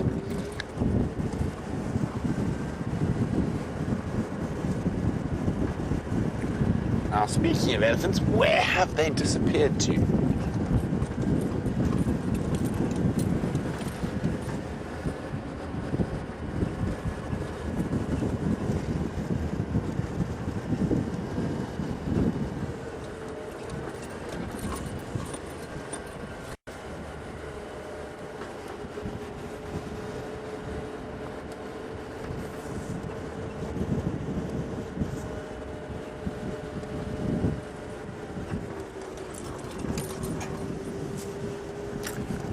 Well, hello to Miss Gunn and Miss Gunn's 5th grade classroom. Hope you guys are doing well this evening, or this morning where you are. Otherwise, you wouldn't still be at school. Miss Gunn's class would like to know, how easy is it for an elephant to break its toenail? Well, toenails are really thick, and they don't really break as opposed to wear, because they use them a lot when they're kicking up possible food, when they kick little plants and stuff out. So it's almost always worn, so they don't ever really get long enough for them to break. I've only ever seen one elephant with a really strange long toenail. Actually, more than one, but a couple, but it's very unusual. Then they might break, but then again, it's really hard and really difficult for them to break.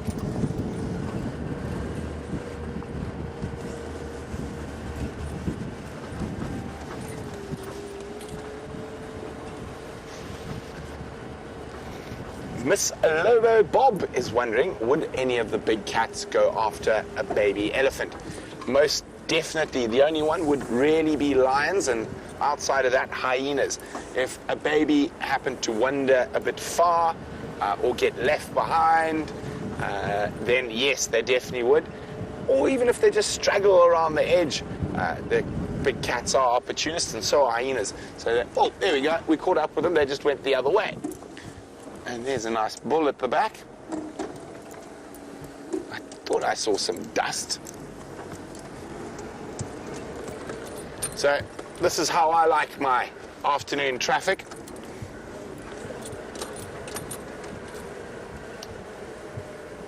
Oh, I think this is going to be absolutely gorgeous with the backlight and the dust. Oh, there's some young boys fighting. Let's just get into position.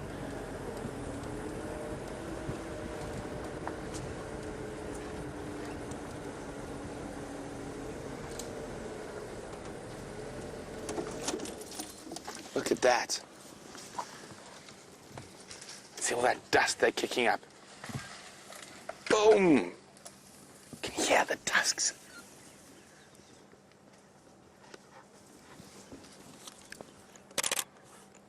Oh, I hope you guys are going to get some good green screenshots with this dust in the backlight.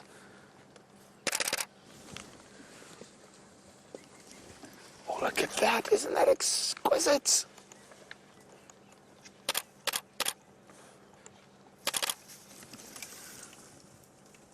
Magic.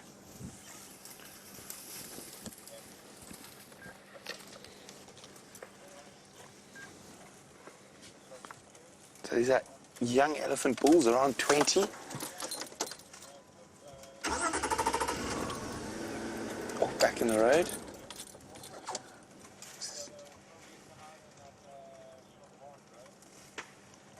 You can hear that. Let's get a bit closer. You can hear those tusks clashing. And here we've got something very unusual. It's a tuskless bull. Now, you find tuskless cows quite often, but I've never seen a tuskless bull. I wonder if he's actually just broken his tusks.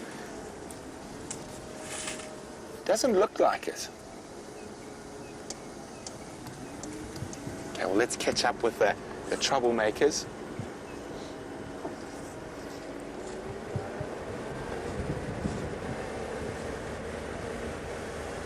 You can just see the dust they're creating up ahead.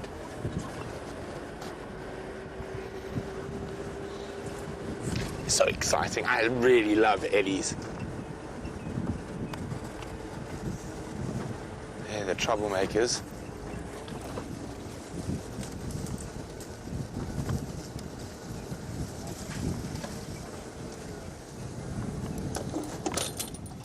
The rest of the herd's further ahead.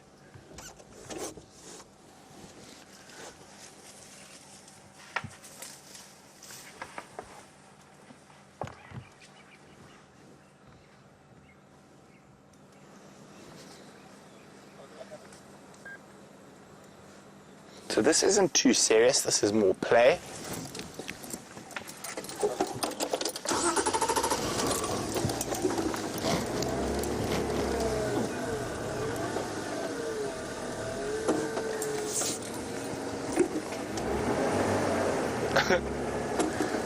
Horn in the bottom. Smashing the bushes.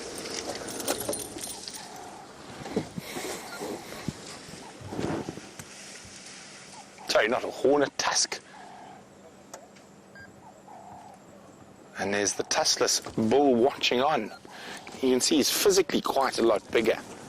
But of course, not having any tusks would be a little bit of a disadvantage. But I'm quite sure he'd be able to sort those two little ones out, even without a tusk. He's so physically much bigger than they are.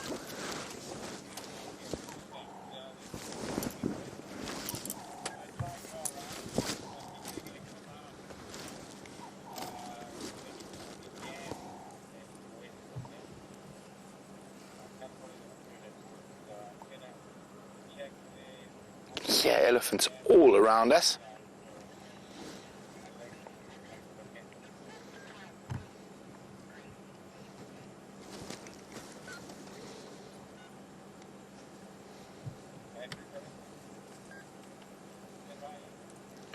So there seems to be a stalemate with these elephants at the moment. Let's go back and have a closer look. But wasn't that absolutely beautiful with all that dust?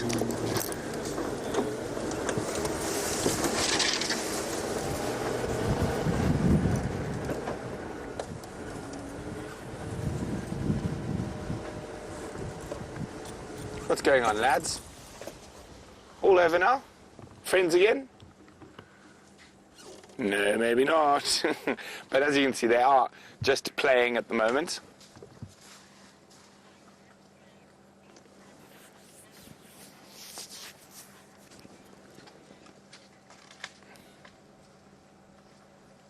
Oh, they're disappearing into the thickets there. We're going to try catch up with the rest of the herd.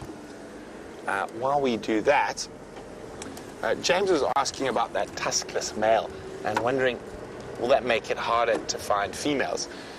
Oh, there it again. James, I'll be back with your question in a second.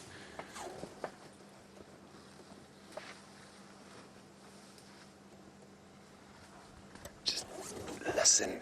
You can hear those tusks hit each other.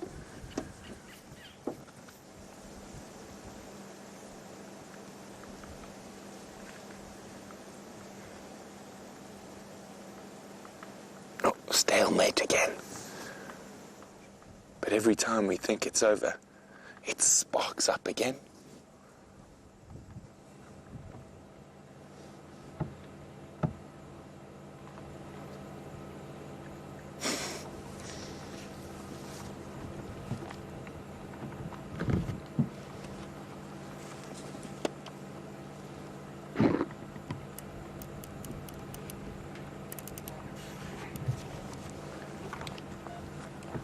Just sitting and waiting quietly in case that sparks up again. I want you to hear that massive clash of the tusks. But it looks like they've calmed down a bit. They should catch up with the rest of the herd. So what we're going to do is, while they're moving through this thick area, we're going to catch up with the rest of the herd. And James was asking about that tuskless male and whether... No, thought I spotted a leopard in a tree in the distance, but it was not. And whether it'll make it difficult for him to find females. Finding the females isn't the problem, James. It's out-competing the other big males. So he's at a disadvantage. If you have, even if the mother male has tusks, imagine the damage he can inflict. Because normally, as we've just been seeing with the play fighting, is that those tusks lock and they take a lot of the force. Now imagine if you've got none of that blocking that force and that sharp object pointing straight into your face. That's where his problem is, rather than the finding of the females. He can find females. There's females everywhere. It's fighting off the other males for mating rights. We can just see this dust coming up ahead, and that's definitely from elephants. So let's go have a squiz. And you can see why those young males are kept on the edge of the breeding herds. All that testosterone rolled up into about 4,000 kilograms.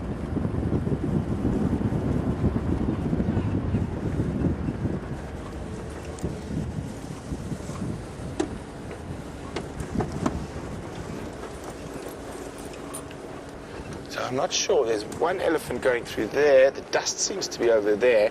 But let's try to figure out where they've gone. I'm hoping they're heading up towards quarantine. I think we could get some spectacular elephant silhouettes. Ah, there they are. Lenny is saying, we saw some young bulls fighting with Sam for an extended period. Would the matriarch break it up if she felt it had gone on for too long? Only if it disturbed the other elephants. If they want to fight and they're not causing too much trouble with other elephants, then she will just let it go on. Hello, mister. We seem to be around all the young bulls. That looks like a young bull pushing his luck with an adult female. Young bull with his bum to us, adult female in front. And that's when sometimes you hear that screaming.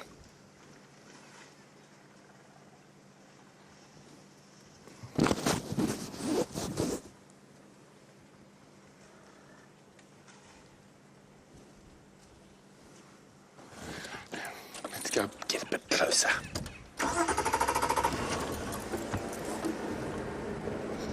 What a beautiful big breeding herd. It's the same one we saw earlier. I'm estimating probably about 80 or 90 elephants in this group. And they're very, very much spread out. I mean, look at this.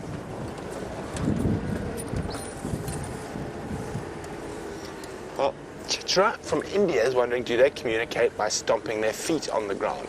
They don't. They communicate through lots of various different sounds. Oh, we got some babies.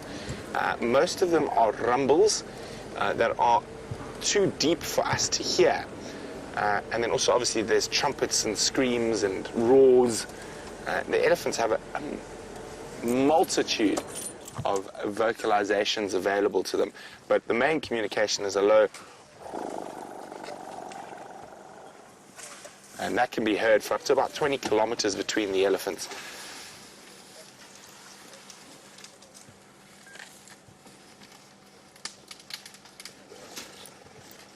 There we go, we just heard it there.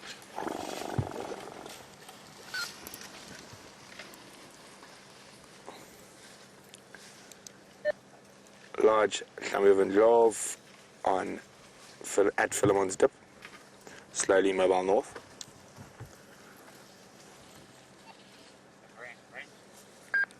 Standing by, Andrew. My update about the pool, they move west, where they were, and we're thinking maybe they might come out there, Cambodia Dam, if it's the water there, I'm not sure. So, just a heads up.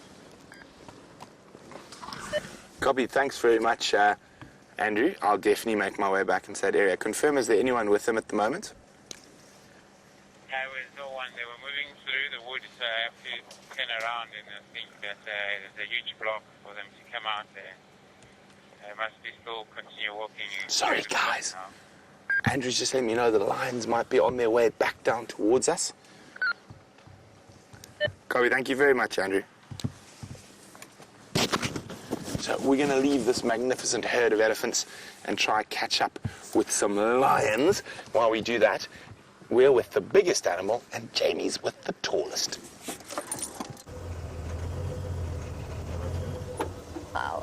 Brent looks for lions. We are looking across straight into the Kruger National Park at a lovely bull giraffe. He's been playing a little bit camera shy, actually. He stood and stared at us right out into the open, up until the point that you jumped on the back of our vehicle, at which point he turned his back upon us. I know that I've always known, of course, we are completely open to the boundaries of Kruger National Park. We are part of the greater Kruger National Park, the Greater Limpopo Transfrontier Park, if I want to be technically correct. But I always get a little bit of a shiver. I have grown up traveling to the Kruger National Park throughout my life, and obviously since I've moved to this area, I've spent a great deal of time there. And yet I always get a little bit of a shiver of history, an awareness of history, whenever I'm around it.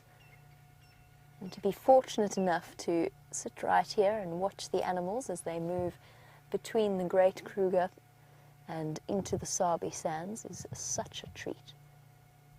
In this case, a giraffe who's making short work of what looks like, thank you, Dave, making life much easier. Thank you very much. What looks like a knobthorn tree. It's either a knobthorn or a black monkey thorn. It looks like a knobthorn from where I'm sitting. So something with incredibly pointy and comfortable thorns, something that we would never even consider putting anywhere near our mouths.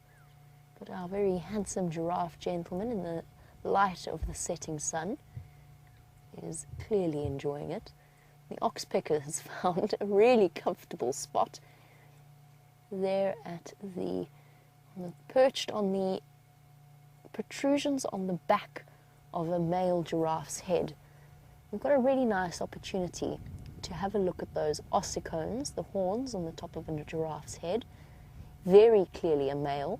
You can see the bald patches most distinctly from this angle, but also you can see how thick and powerful looking those bony ossicones are. However, if you look really carefully to where that oxpecker is perched, there you go. See how there's two protrusions between his ears?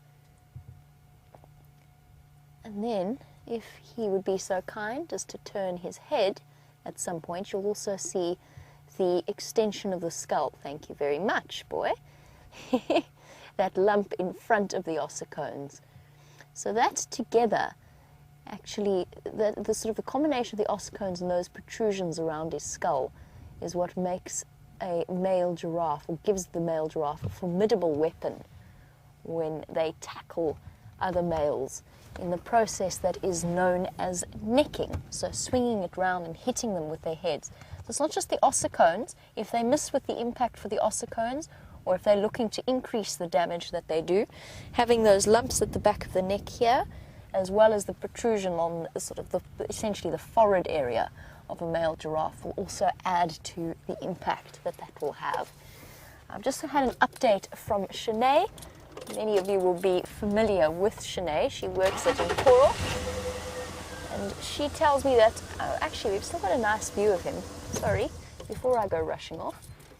I've been looking at male leopard tracks along this Kruger National Park boundary, and she's just let me know that Shimbambalana is very close to the Nkoro Lodge, just to the north of our Cheetah Plains Traverse area. Not far from us at all. There we go. The birds have been alarm calling for the last few minutes. Quiet.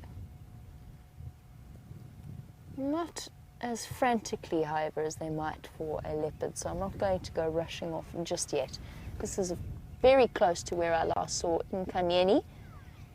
While I head across and look for her, let's go over to Brent, who has found one of the more unusual mammals on Djuma. Look at this. Some baboons. They are such funny creatures, and we are seeing more and more of them as we get deeper into the dry season. Now that could be food pressure that's causing them to travel greater and greater distances to try sustain themselves. So we just wanted to get a safety shot in the distance. You obviously you've got a kudu there as well. Oh look, dwarf mongoose attacking a slender mongoose. You got it, there's the slender mongoose. He just got attacked by a dwarf mongoose. So the dwarf mongoose, the little dwarf mongooses mobbed him. There was a whole bunch of them. So obviously a slender mongoose is a threat to their babies. And there's the victor. Look at him, looking very chuffed with himself, half the size, but he wasn't alone. There was a couple of them that mobbed that slender mongoose. So obviously they've got young ones, and they don't want that slender mongoose around anywhere near them. Wium's very happy. He said he wanted to see a slender mongoose earlier today. But we'll see if we can catch up with those baboons, and hopefully the lions are going to be heading this way. The Vuyatela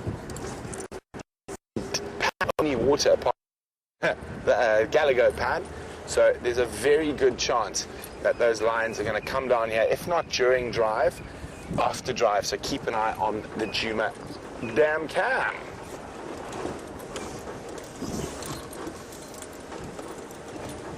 And wouldn't it be incredible if those baboons spot the lions? I know a lot of you have heard my story about how baboons shout at lions. They go, lion! And the baboon goes, where? And the other goes, over there! So it'll be really funny if we actually get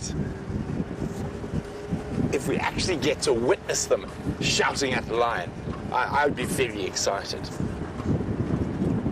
But now while we try to catch up with the baboons, there's been some speculation to what this massive secret Wium and I have been keeping is.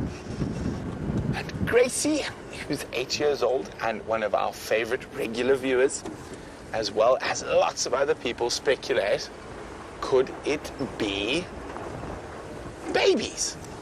Wium, is it babies? I'm not sure. I don't know. Is it babies? Is it a baby? It could be a baby dwarf mongoose. Like that one that was just there. Is it a baby baboon that was riding on its mom's back? I don't know if it's babies. I think we're going to keep you... Oh, there go the baboons in front of us. They just dashed across the road. Let's try and get a little bit closer slowly. I think we're going to keep you in suspense a little longer.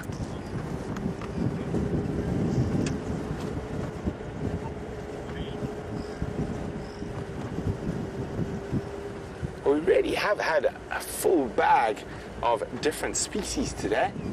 Buffalo, elephant, kudu, impala, baboons, dwarf mongoose, slender mongoose. Hopefully these baboons have not... Here's one, see it on the... There they are. Oh, and they're disappearing. There you go, bye-bye, Bobbajans. Not used to game drive vehicles, you can see, but hopefully as the dry season progresses, they become more and more used to us. I think they're coming from an area where they don't see a lot of cars.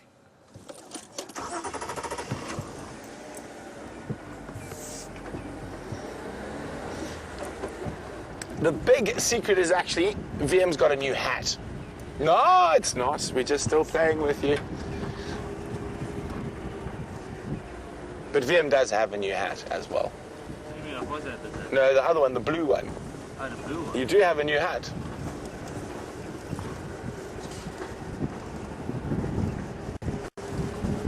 He's not wearing his new hat, though. So, last I heard from Andrew is that the 4 Nkuhumas and 1 Birmingham male were heading due west through some very thick bush. So they might possibly pop out on the boundary around Tamburti Dam, and that's where we're heading right now.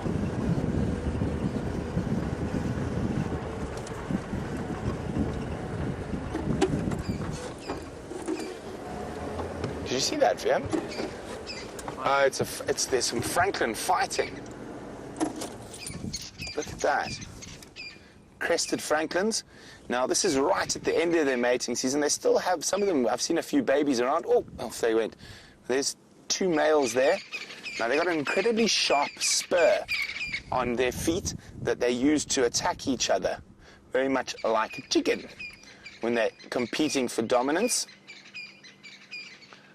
They seem to be doing a lot of shouting. Oh, and they've disappeared. But now, from us who are on our way to look for lions, let's go to Jamie while she shows you an exquisite African sunset. You've just in time to catch the last rays of the sun as it disappears. Just a moment to enjoy in silence for now.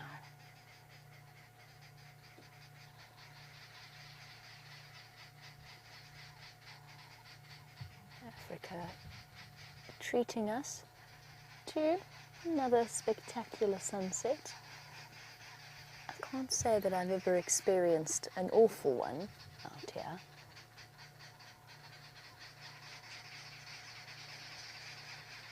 here. All serenaded to the sound of the arrow-marked babbler.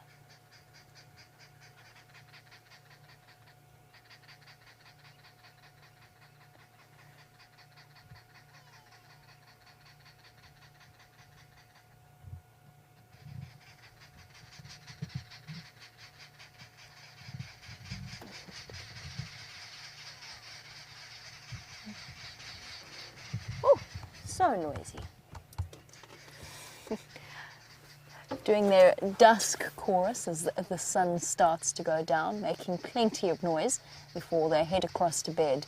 One interesting thing that birds do just before we carry on, very often what they'll do, woodhoopers do it and babblers do it as well, they caw in one tree and then immediately move off to the next tree and go to sleep there. So kind of like a diversion tactic, as if to say we're going to... Sorry.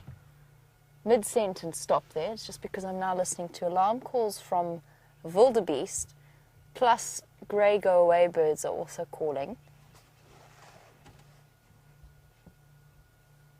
And I'm just trying to get a direction on it. But yes, birds will call and then from one tree and then go to sleep in another one just a little way away from that, in order so that if any predators have been attracted by the sounds of their calls, that they can then sort of, basically it's almost like flash coloration, just with flash sounds. Sorry, okay, it was a bird of prey. It was a goshawk. It flew straight behind Dave's head, and that was the reason for the upset go-away birds.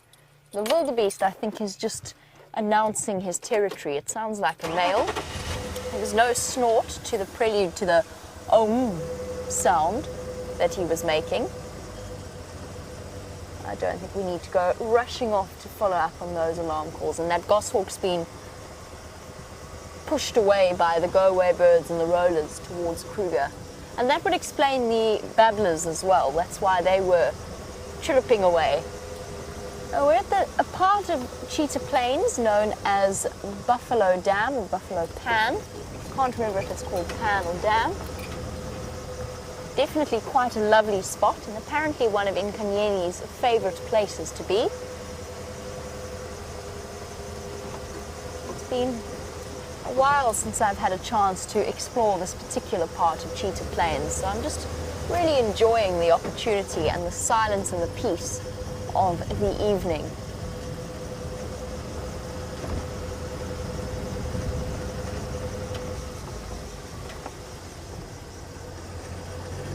At the same time, of course, keeping an eye out for any sign of the wonderful animals, and in Nkanyeni especially.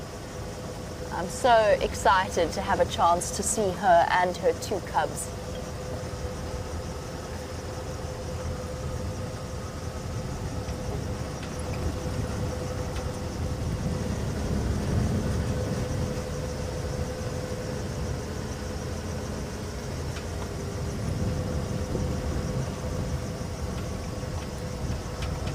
Notice that I haven't been driving around Cheetah Plains with a map any longer. That's because I've pretty much familiarized myself with all of the roads here. That being said, now that I think about it, if I had to find any sighting now, whilst I know exactly where I am and where I'm going to come out on this road, I have no idea what this road is called. Oopsie. Maybe I should make doubly sure that I keep a map with me. I didn't quite think of that.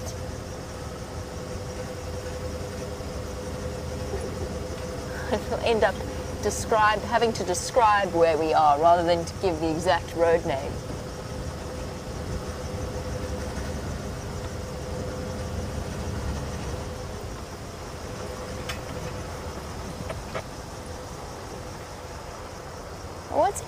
This morning we started off our morning pretty much with a sighting around the Arathusa Dam with the clan from Elephant Plains and from Arathusa, the hyena clan in that area.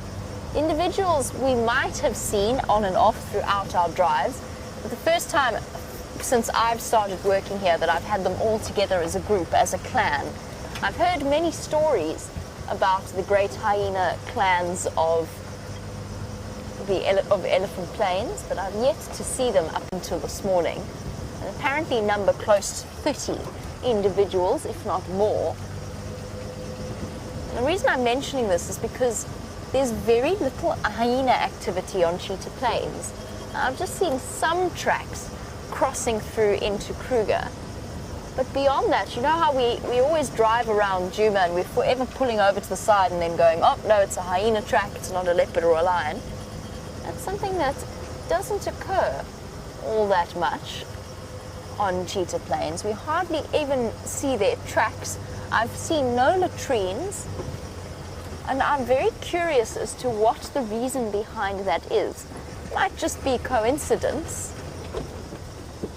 but it is an interesting observation. There's clearly something that makes the Djuma and the Arathusa Elephant Plains area more attractive to the hyenas. And you'd think that hyena, I mean, it might just be that there is a very large clan in Kruger and that this is the outskirts of their home range or their territory. And it might, of course, be pure coincidence.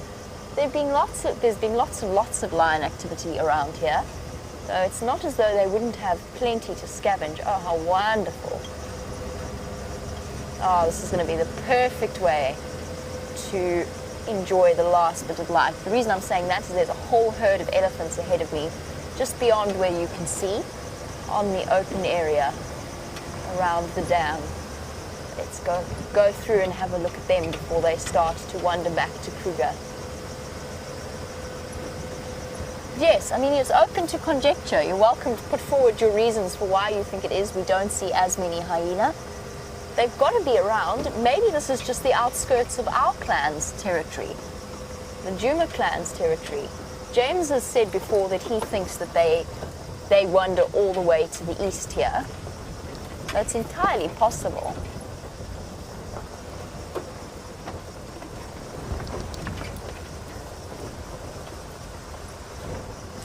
Oh, I hope we don't. No, we've picked up a passenger in the form of a large branch.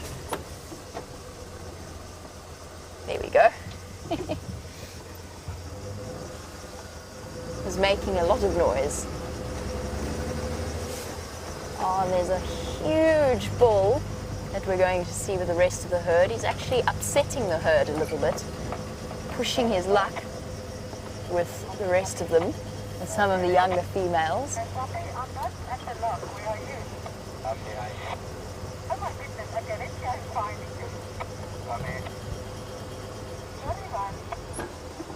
Let's take a moment to stop at a distance because we can watch the interplay and the dynamics in this clearing with this camera. Here's the big bull, second from the left. He's pushed his way into prime drinking spot.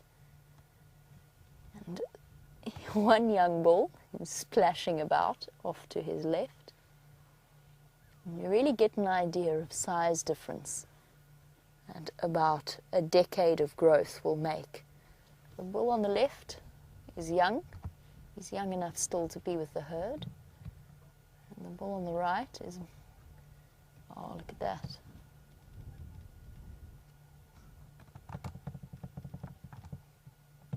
Elephants are such complex creatures. They don't always behave as you expect them to. And that was a submissive response from the male on the left. A friendly gesture. It hasn't been met with the greatest of enthusiasm, but that is what he was attempting to do.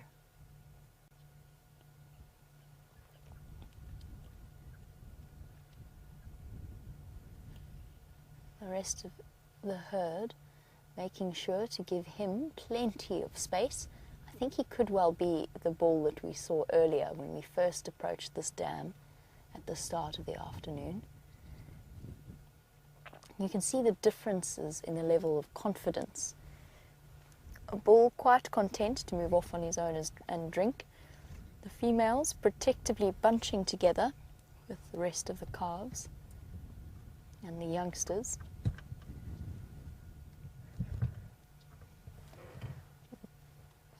It's all right. Dave's just double checking the leveling on the camera. I think it took him by surprise there. A little bit. Just a little bit. Oh, Big Bull is having a shower. And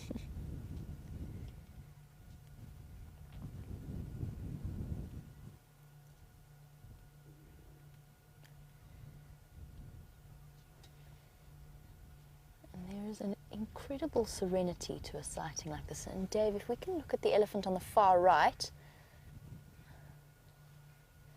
look at that tusk. Isn't she awesome? Look at that. Just goes to show the genetic variation that comes through for each individual's tusks. I'm not sure if you managed to catch a good glimpse of her.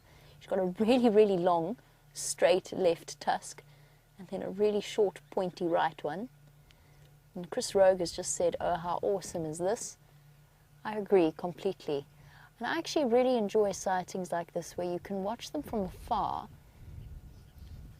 You don't always have to do it. Obviously, it's beautiful being up close to them as well. But to watch them from afar, you get to watch the dynamics at play at the same time. There she is, with her strange pointy left tusk. She reminds me of an elephant I knew called Madam M, who had a very similar tusk arrangement.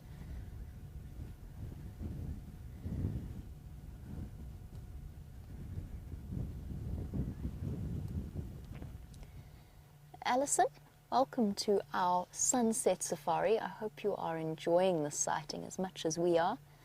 You were wondering if we're talking about an elephant bull, who is very visible in the middle of that herd, standing a good, I would say, 5 or 6 feet at the shoulder above the rest of them. You were wondering, what is a female elephant called, if a male is called a bull, and what is a baby called? A female is called a cow, and a juvenile elephant, like the one that we can see hanging about at the back there every now and again, there we go, it's called a calf. So very much like a cow. A bull, a cow, and a calf.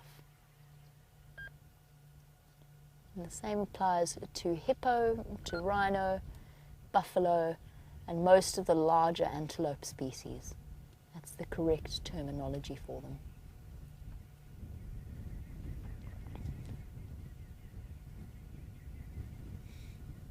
Little one. They've picked the toughest spot for you to go and have a drink. That's going to be really difficult with a short trunk. No trouble for the bull or for the larger females, but the little ones are going to have to scurry round to the other side. They're never going to be able to reach that far down.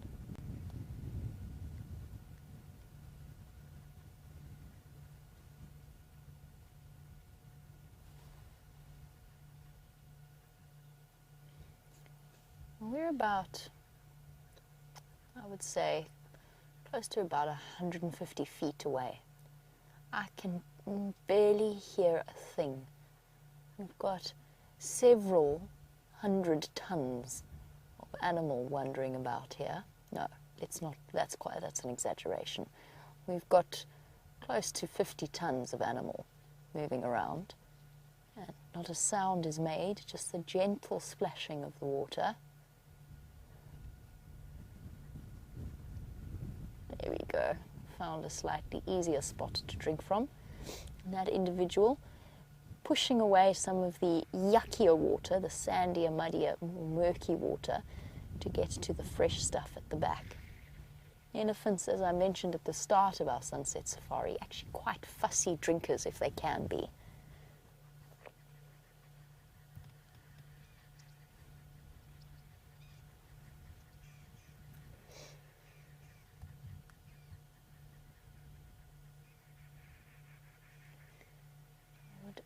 Love to know. I would love to be able to be an elephant for a day and actually communicate with them, understand and speak their language. Because the herd is split apart for now, and they've got the presence of an enormous bull. This cow that we're watching walking in front of us is probably one of the largest in this herd. So she will be one of the oldest individual members, with decades worth of accumulated wisdom. Oh, and the rest of them now starting to move off. There you go, she's encouraging them all that it's time to go.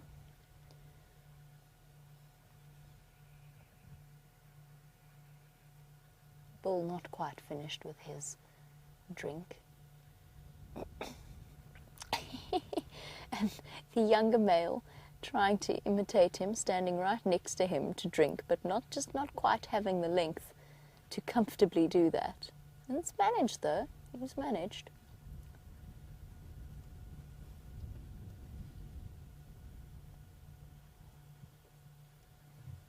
Looks as though he's about to go tumbling head first into the dam.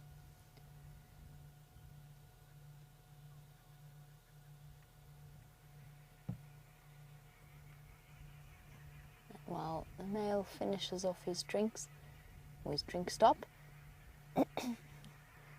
Rest of the herd is disappearing off back towards the Kruger National Park.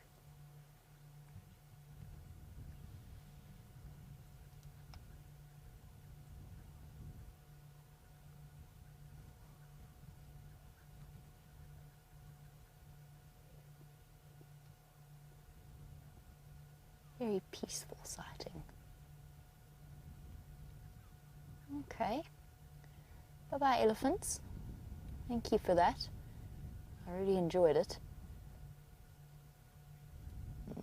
We have a spectacular view on our side, and apparently Brent has also got another lovely view to show you.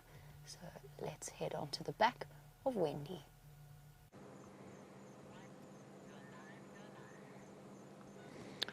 So we're sitting on the northern boundary looking west, and you can see the Drakensberg Mountains in the distance. And this is the area where the lions are supposed to pop out, but not a bad area to just sit and take a quiet moment and look at our surrounds.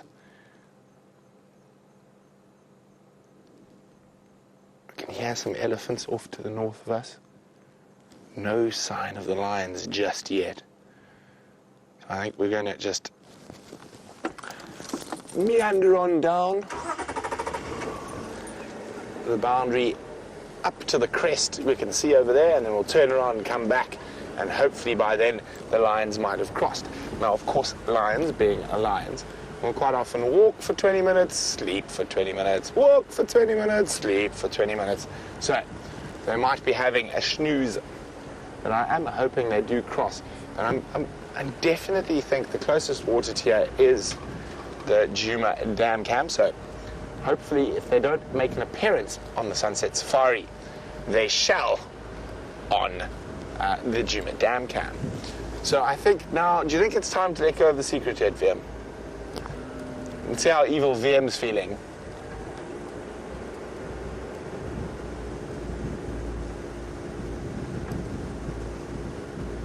Well, James Richards got the closest to the surprise so far. So maybe James, Commander Bond Hendry, and Geraldine Kent will be collaborating on a SafariLIVE cheesecake cookbook. I can definitely say that's not the surprise, James, but a very good thing. Maybe we should prompt them to do such. And I think you're going to have to include old Kirsten McLennan Smith and Rebecca in the cheesecake making fraternity. So Wium, have you decided yet? I'm going to leave it up to Wium when we tell you. How's that? I think we should do it at the end of the show. Ah, okay. Wium, I think we're gonna save it for the last few moments of the show. I think that's an excellent idea, Wium. And I still haven't heard anything about the nearly impossible tree quiz. Did you guys forget? I think I've got you, and no one wants to send an answer.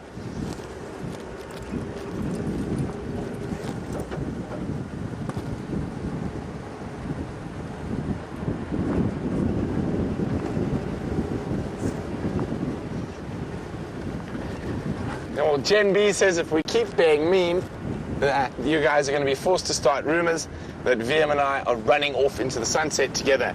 And Jen, well, that's exactly what we're doing. We're heading straight west to the sunset. So off we go, running towards the sunset, but just to have a view. Nothing nefarious about our running towards the sunset. We do it quite often on the Sunset Safari.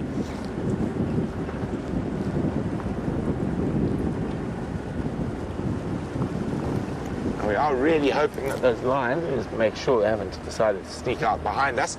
Like that happened to me and Dave this morning. We were watching 3 lionesses. We only knew there were 3 lionesses. And they were jogging. And as I turned around, whoa, there was a male and female behind me.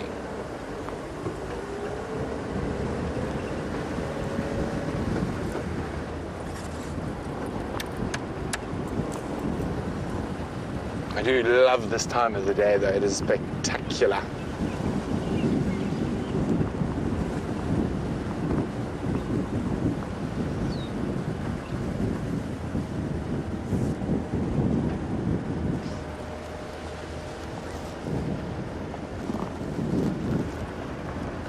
Well, Jilly.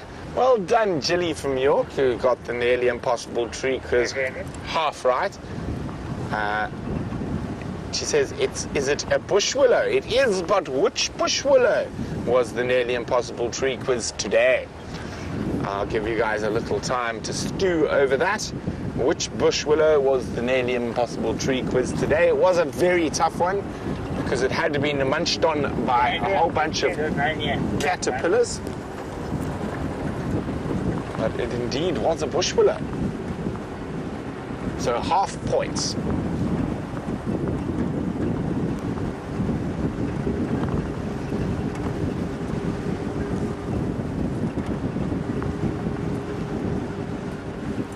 Keep checking over my shoulder. No sign of anything yet.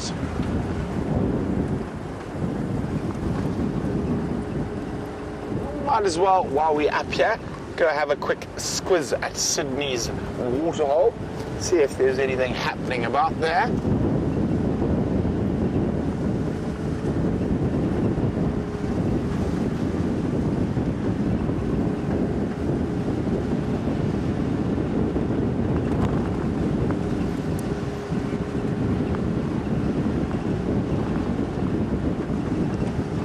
This is probably the highest point on Djuma at the moment, right up here on this crest.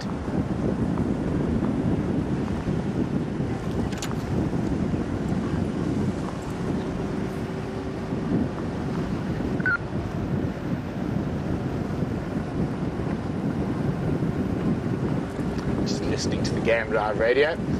There we go. Approaching Sydney's waterhole. Maybe there's something mysterious there.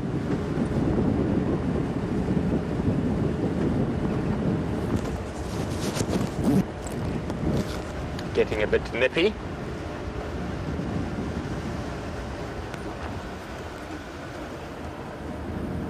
So this is near where Jamie saw that African wildcat.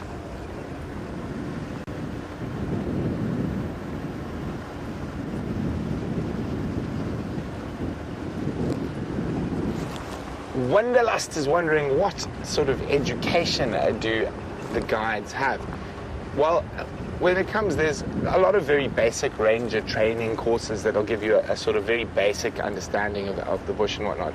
But you'll find most of the really good guides do a lot of the learning by themselves through experience, and you will often find any one of us after drive perusing through, researching something we might not be sure of, and it's a constant learning experience, and I think that's the best way to describe it. You never stop learning, never stop asking questions.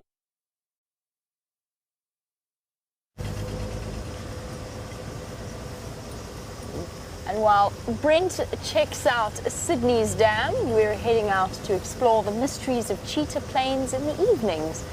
And his signal did just drop while he was there. That's why he disappeared off your screens once again. Wendy appears to be suffering significantly from gremlins, this today in particular. And our tech team are working furiously to right the situation. I'm not sure if Brent's given you his surprise or not now. I know the answer. Brent's keep thinking about keeping it a secret, I hear. Well, far be it for me to tell secrets that are not mine to tell. I know what it is. We're going to keep you all guessing, apparently. I think that I would be in very big trouble if I gave anything away, so I better keep my mouth tightly sealed.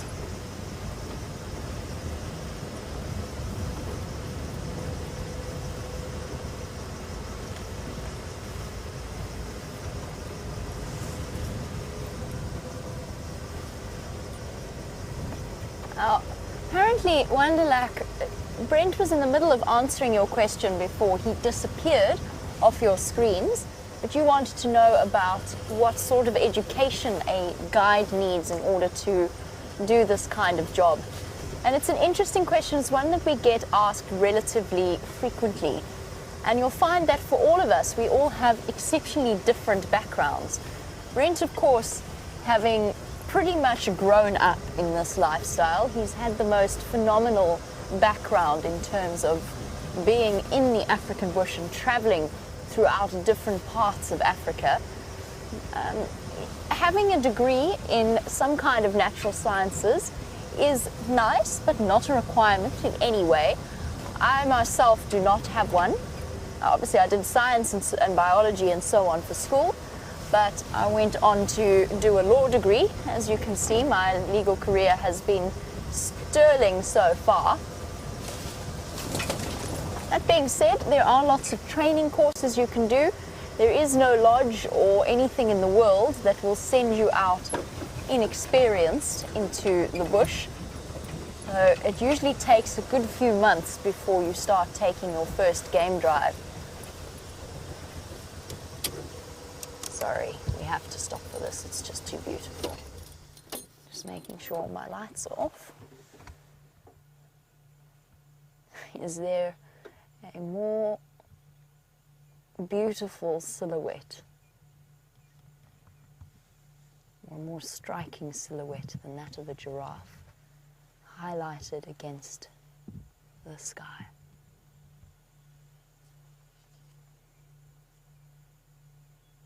Hello, boy. A noble profile.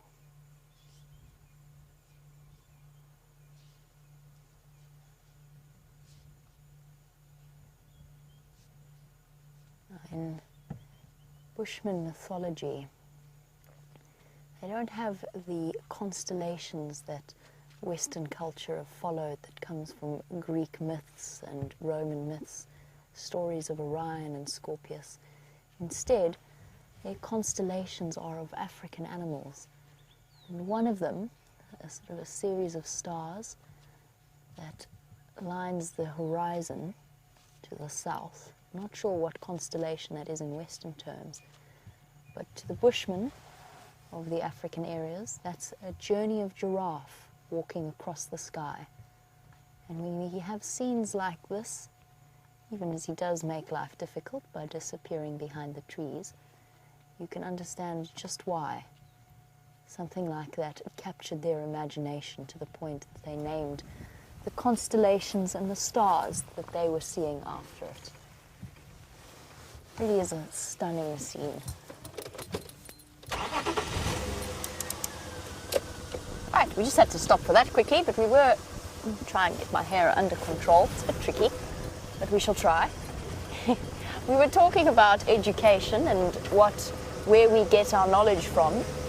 Now, we've all acquired it in different ways and different means, but you'll find that all of us, from myself, Brent, James, and Steph and Sam, all united by a passion in terms of what we are doing.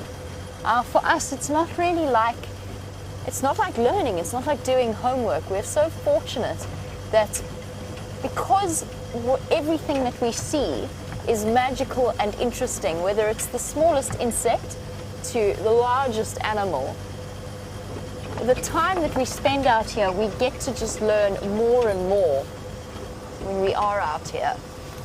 And some of us have different areas of expertise, some of us have different subjects that we enjoy learning about more than others, but we're all united in the passion and the enjoyment that we get out of here. And for us, it's not a job. For us, it is very much our lives. I don't think any of us could really imagine doing anything different or living a life that is any different. And we're so fortunate in that for all of us, we have an opportunity to share it with other people, and in our case, to share it with the most enormous audience across the globe. And that ultimately is what we aim to do. We tell the different stories of the animals, but most of all, it's about the joy and the wonder and the little intricacies that the nature has to offer here.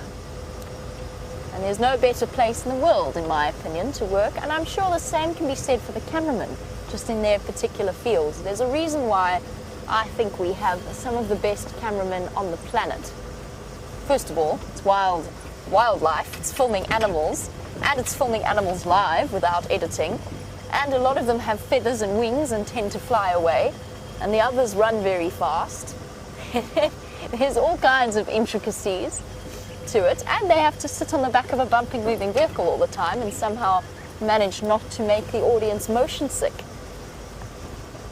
And there's a whole lot of, you can imagine, there's an enormous amount that goes on behind the scenes, and you interact a great deal with us as the guides, and then the cameraman showing you the pictures. But there's a team behind the scenes, a technical team, the directors and the producers that work exceptionally hard to bring the show onto your screens day after day, twice a day, every day. Most important thing in terms of is time spent out here and learning a little bit every day. And when you think about it, even if we only are out driving 3 times in the morning and 3 times in the afternoon, usually a normal game drive time is much, much longer. So just think about how many hours. We don't take weekends, we don't take public holidays, we do take leave every now and again. But just think about how many hours that equates to in terms of our day-to-day lives. All right, Brent has got signal once again. Let's find out if he did manage to find anything at Sydney's Dam.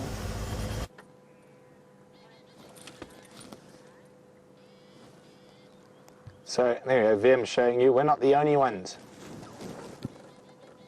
searching for those lions. And we've just been sitting quietly once we got signal again and listening, but doesn't look like they've popped out yet. So let's see what else is out here. Oh, where's my spotlight? There it is. So I've got a sneaky suspicion we might not get any luck with them this evening. I think they've gone flat again. But another exciting news here from the African bush. Tracks of a male leopard head into this general area as well. I'm pretty sure it's the same one we were looking for this morning. And I'm pretty sure it's Tingana just from where he's walked. So, spotlight out, leopard eyes on.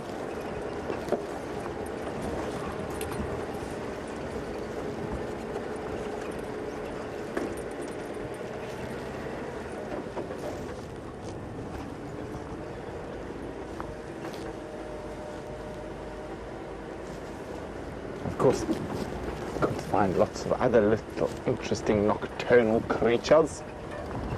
I'm very jealous of my dad at the moment. In the last week, he has seen 4 aardvark and had a pangolin crawl under his game drive vehicle. And he's not that far from us. And so I'm hoping we can try emulate with one of those spectacular creatures. I don't think either have ever been seen on SafariLIVE. So fingers crossed. I might do a little victory dance if we find either. I have seen aardvark and pangolin in the Sabi Sands before, but never here in the north. I found their tracks, but never them.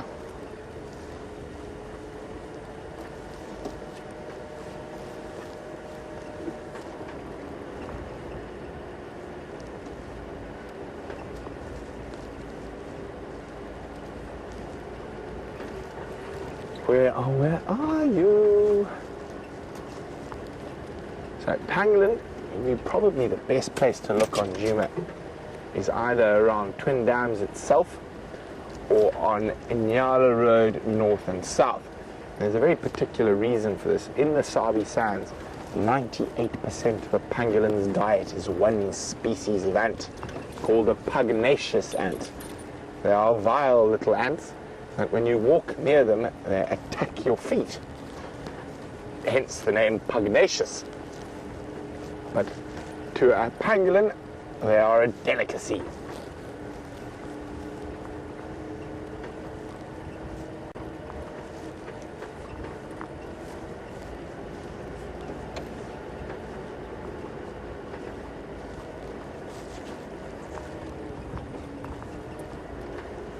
And of course, Wium and I are still keeping a very big secret that we might let you have at the end of the safari.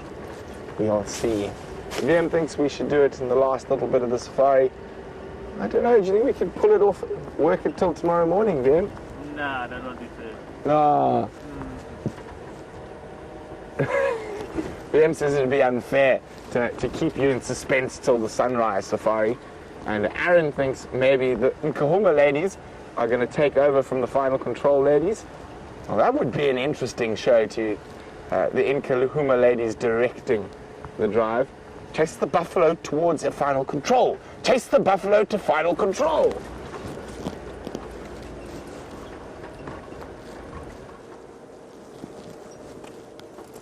As I don't think much work would be done.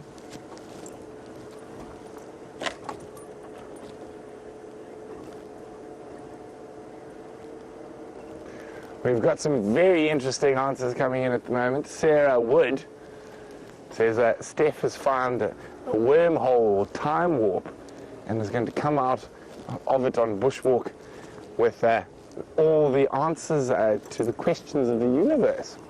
Now, Steph would quite like that, but who knows, maybe he has. I severely doubt it, though.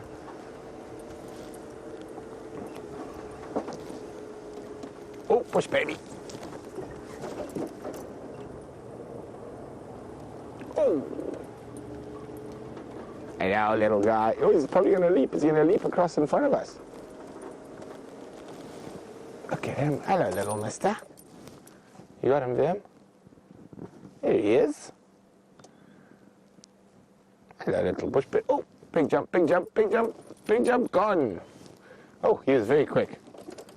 Anyway, that was a lovely little view, even if it was very short. He's done a big jump, big jump, big jump, gone. Oh, no, he is very far gone by now. Such fascinating little primates. The smallest primate we get here in the Sabi Sands, the South African Galego or lesser bush baby.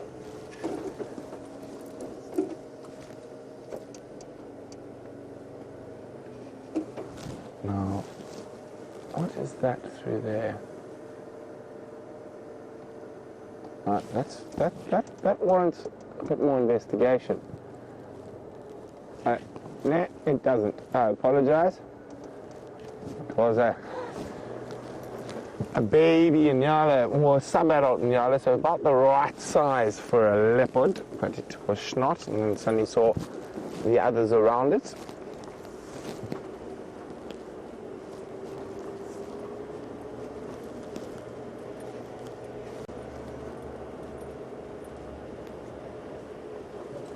So back to the nearly impossible tree quiz. Someone said russet bush willow. That is incorrect. It is the most, I'll give you another hint, make it not such an impossible tree quiz. It's the most common bush willow in the Sabi Sands. Let's see who's the quickest on the keyboard to get that one in. It's the most common bush willow in the Sabi Sands. Send your answers through to questions@wildearth.tv or use the hashtag SafariLIVE on Twitter. The elephants have made this road very, very bumpy.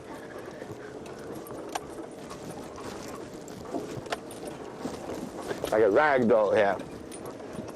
And we're off.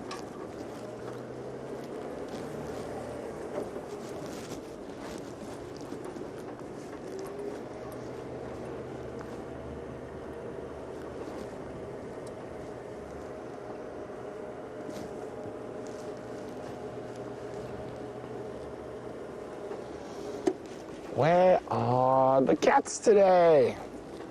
Well, we know where they were. They were in Buffelshoek. Why have they not come back for a sunset visit? Well, I'll sunrise safari.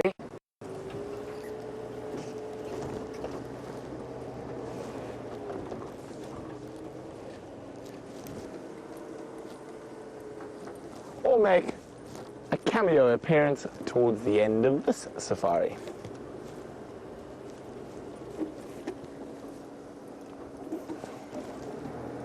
Oh, now this is always something very cool to do. There's a big herd of elephants up ahead. Oh, And we don't put our big spotlights on them. And it's sometimes amazing if you just sit. And with our side lights, you will just pick up a few of them just on the edge of the light. You can just see the gleaming tusk there. But you should be able to hear them as they move towards us.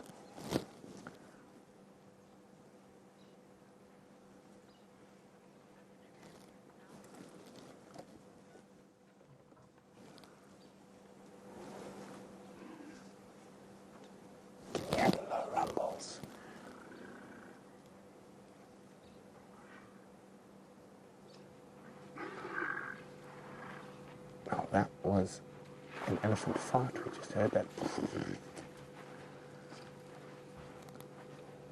And you can actually even hear the one next to us digging.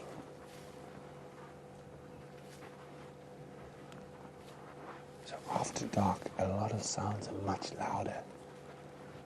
There's not so much noise from birds and wind. It's very still at the moment.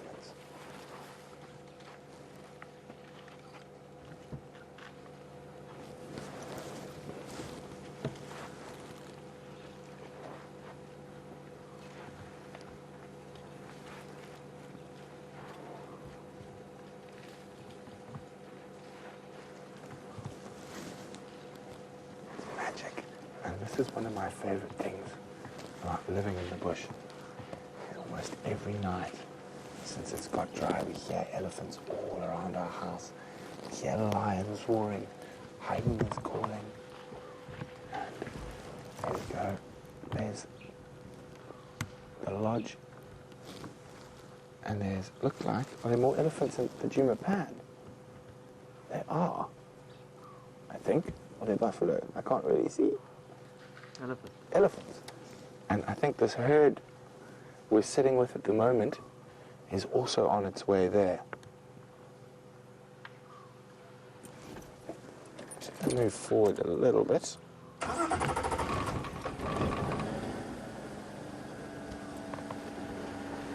Try to get right in the middle of these elephants. And I'm just going to stop and listen. I can hear two young boys fighting again.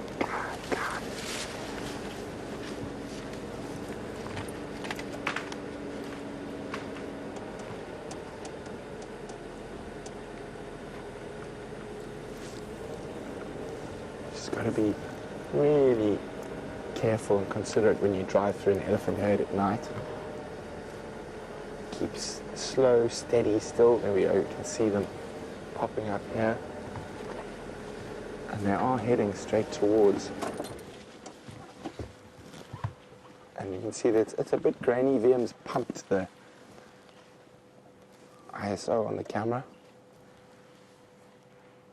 So it's not nearly that light with our natural eyes. He's using that camera lens to manipulate what little light is around.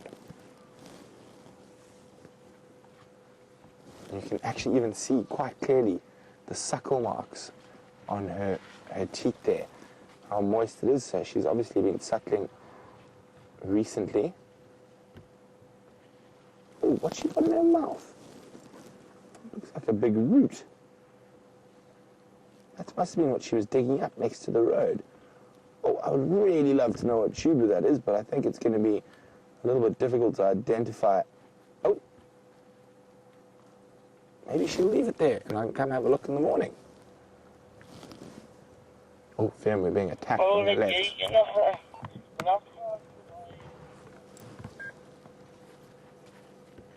You thought we didn't see you sneaking up on us.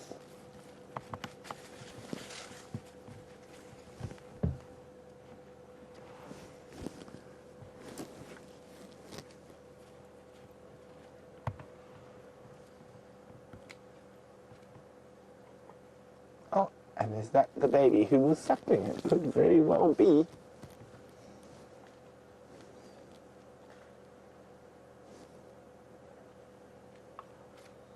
Oh, you can just hear elephants everywhere.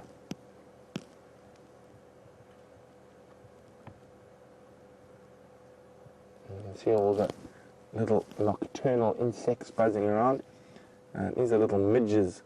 In South Africa, our colloquialism for them is muggies.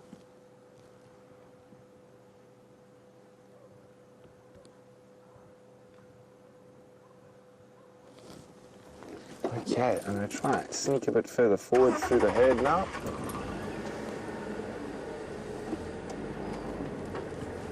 So you really don't want to upset them, so very, very slow movements. And of course you can't see everything that's going on at night, so it makes it just that little bit more, or you just have to be that little bit more careful. Looks like we're through.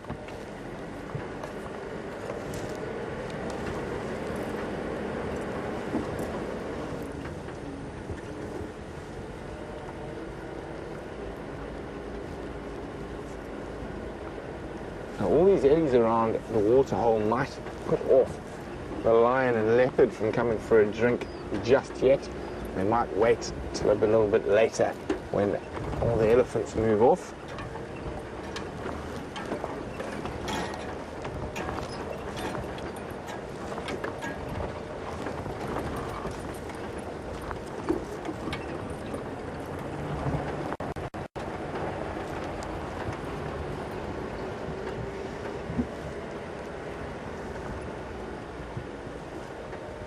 We got some elephants kicking up dust. Oh, upset. Down in the bottom of what was once the dam. They're quite far away from us. And then I'm going to move my spotlight to check on the other side here while you look at the silhouettes of the ellies. Isn't that just quite gorgeous?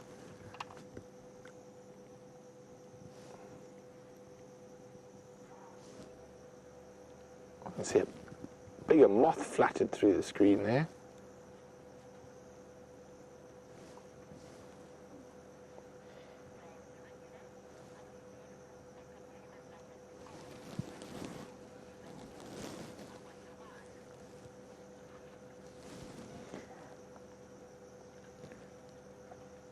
There's that beautiful night sky starting as the light fades in the west. I see the ellies down there.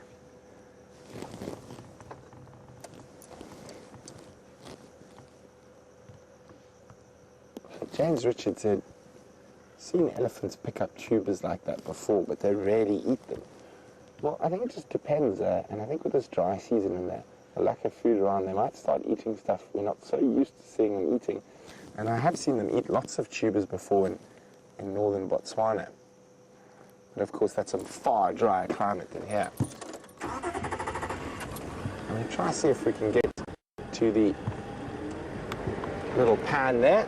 See if that's a better view. Use that ambient light from the dam cam's spotlight.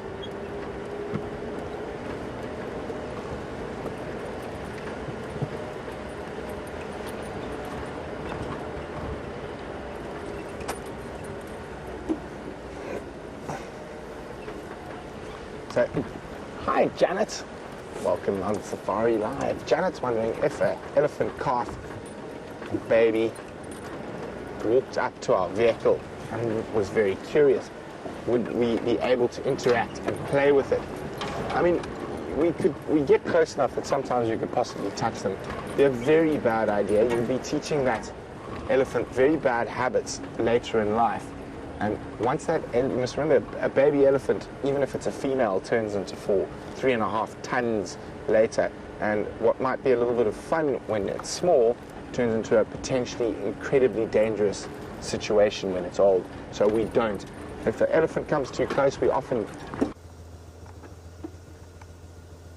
Oh no, I think it's disappeared, unfortunately. There's a white-tailed mongoose that has just gone dashing off into torchwood. Just that little bit. Oh, there it goes, there it goes, there it goes. Ah! No! Come back! just saw it run across that open patch there. Oh well. It was a nice attempt. Unfortunately, it disappeared before we could put it on camera for you. Just making sure it's not hiding behind that bush. I don't think so though. No, we'd catch the eye shine reflected back at us. Nope. Oh well, next time. We'll get it for you next time. Oh well, since we have found ourselves so close to the end of the sunset safari, I'm going to bid you all a very fond farewell. Thank you to Dave for all of his fantastic camera work as always, as well as his company on the back of the vehicle, as well as to Rebecca and to Lou in final control. And again, most importantly, to all of you watching across the world, I hope you had a wonderful sunset safari, and we will catch you once again on the full rotation of the Earth when the sun's coming right back up again on the sunrise safari. Bye-bye and have a lovely day. So we're sitting at the Djuma Dam Cam and these ellies are just pouring and it is just spectacular. Now, I'm going to have to give away some of the answers. The nearly impossible tree quiz was the red bush willow, the most common combretum species in the substance. Oh, look at this, just appearing. Paul got it right. Look at this, it's just elephants appearing out of the darkness all around us.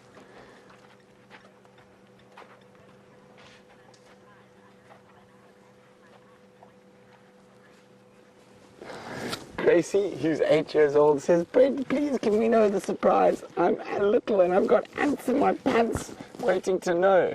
Well, Gracie, and to everyone out there, the really, really good news as the first Nkahuma cubs have been born. They were found in Torchwood on this sunset safari by Ephraim near First Rock. So there's the big news.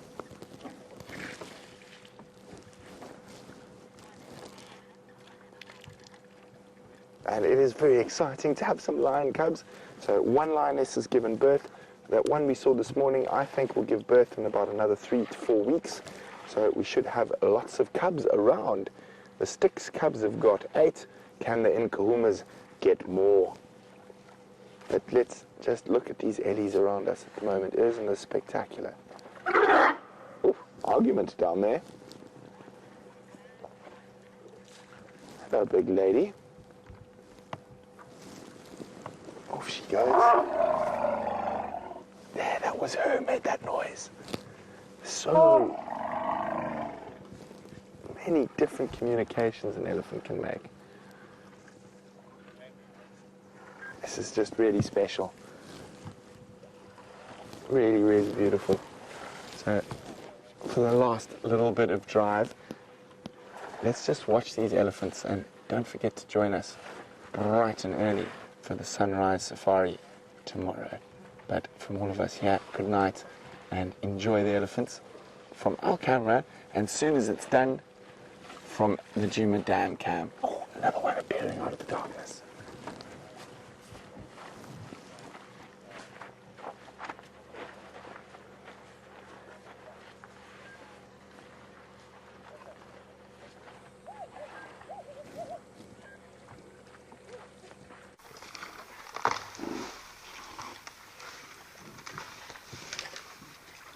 Bye guys, we're not going to sit in your way.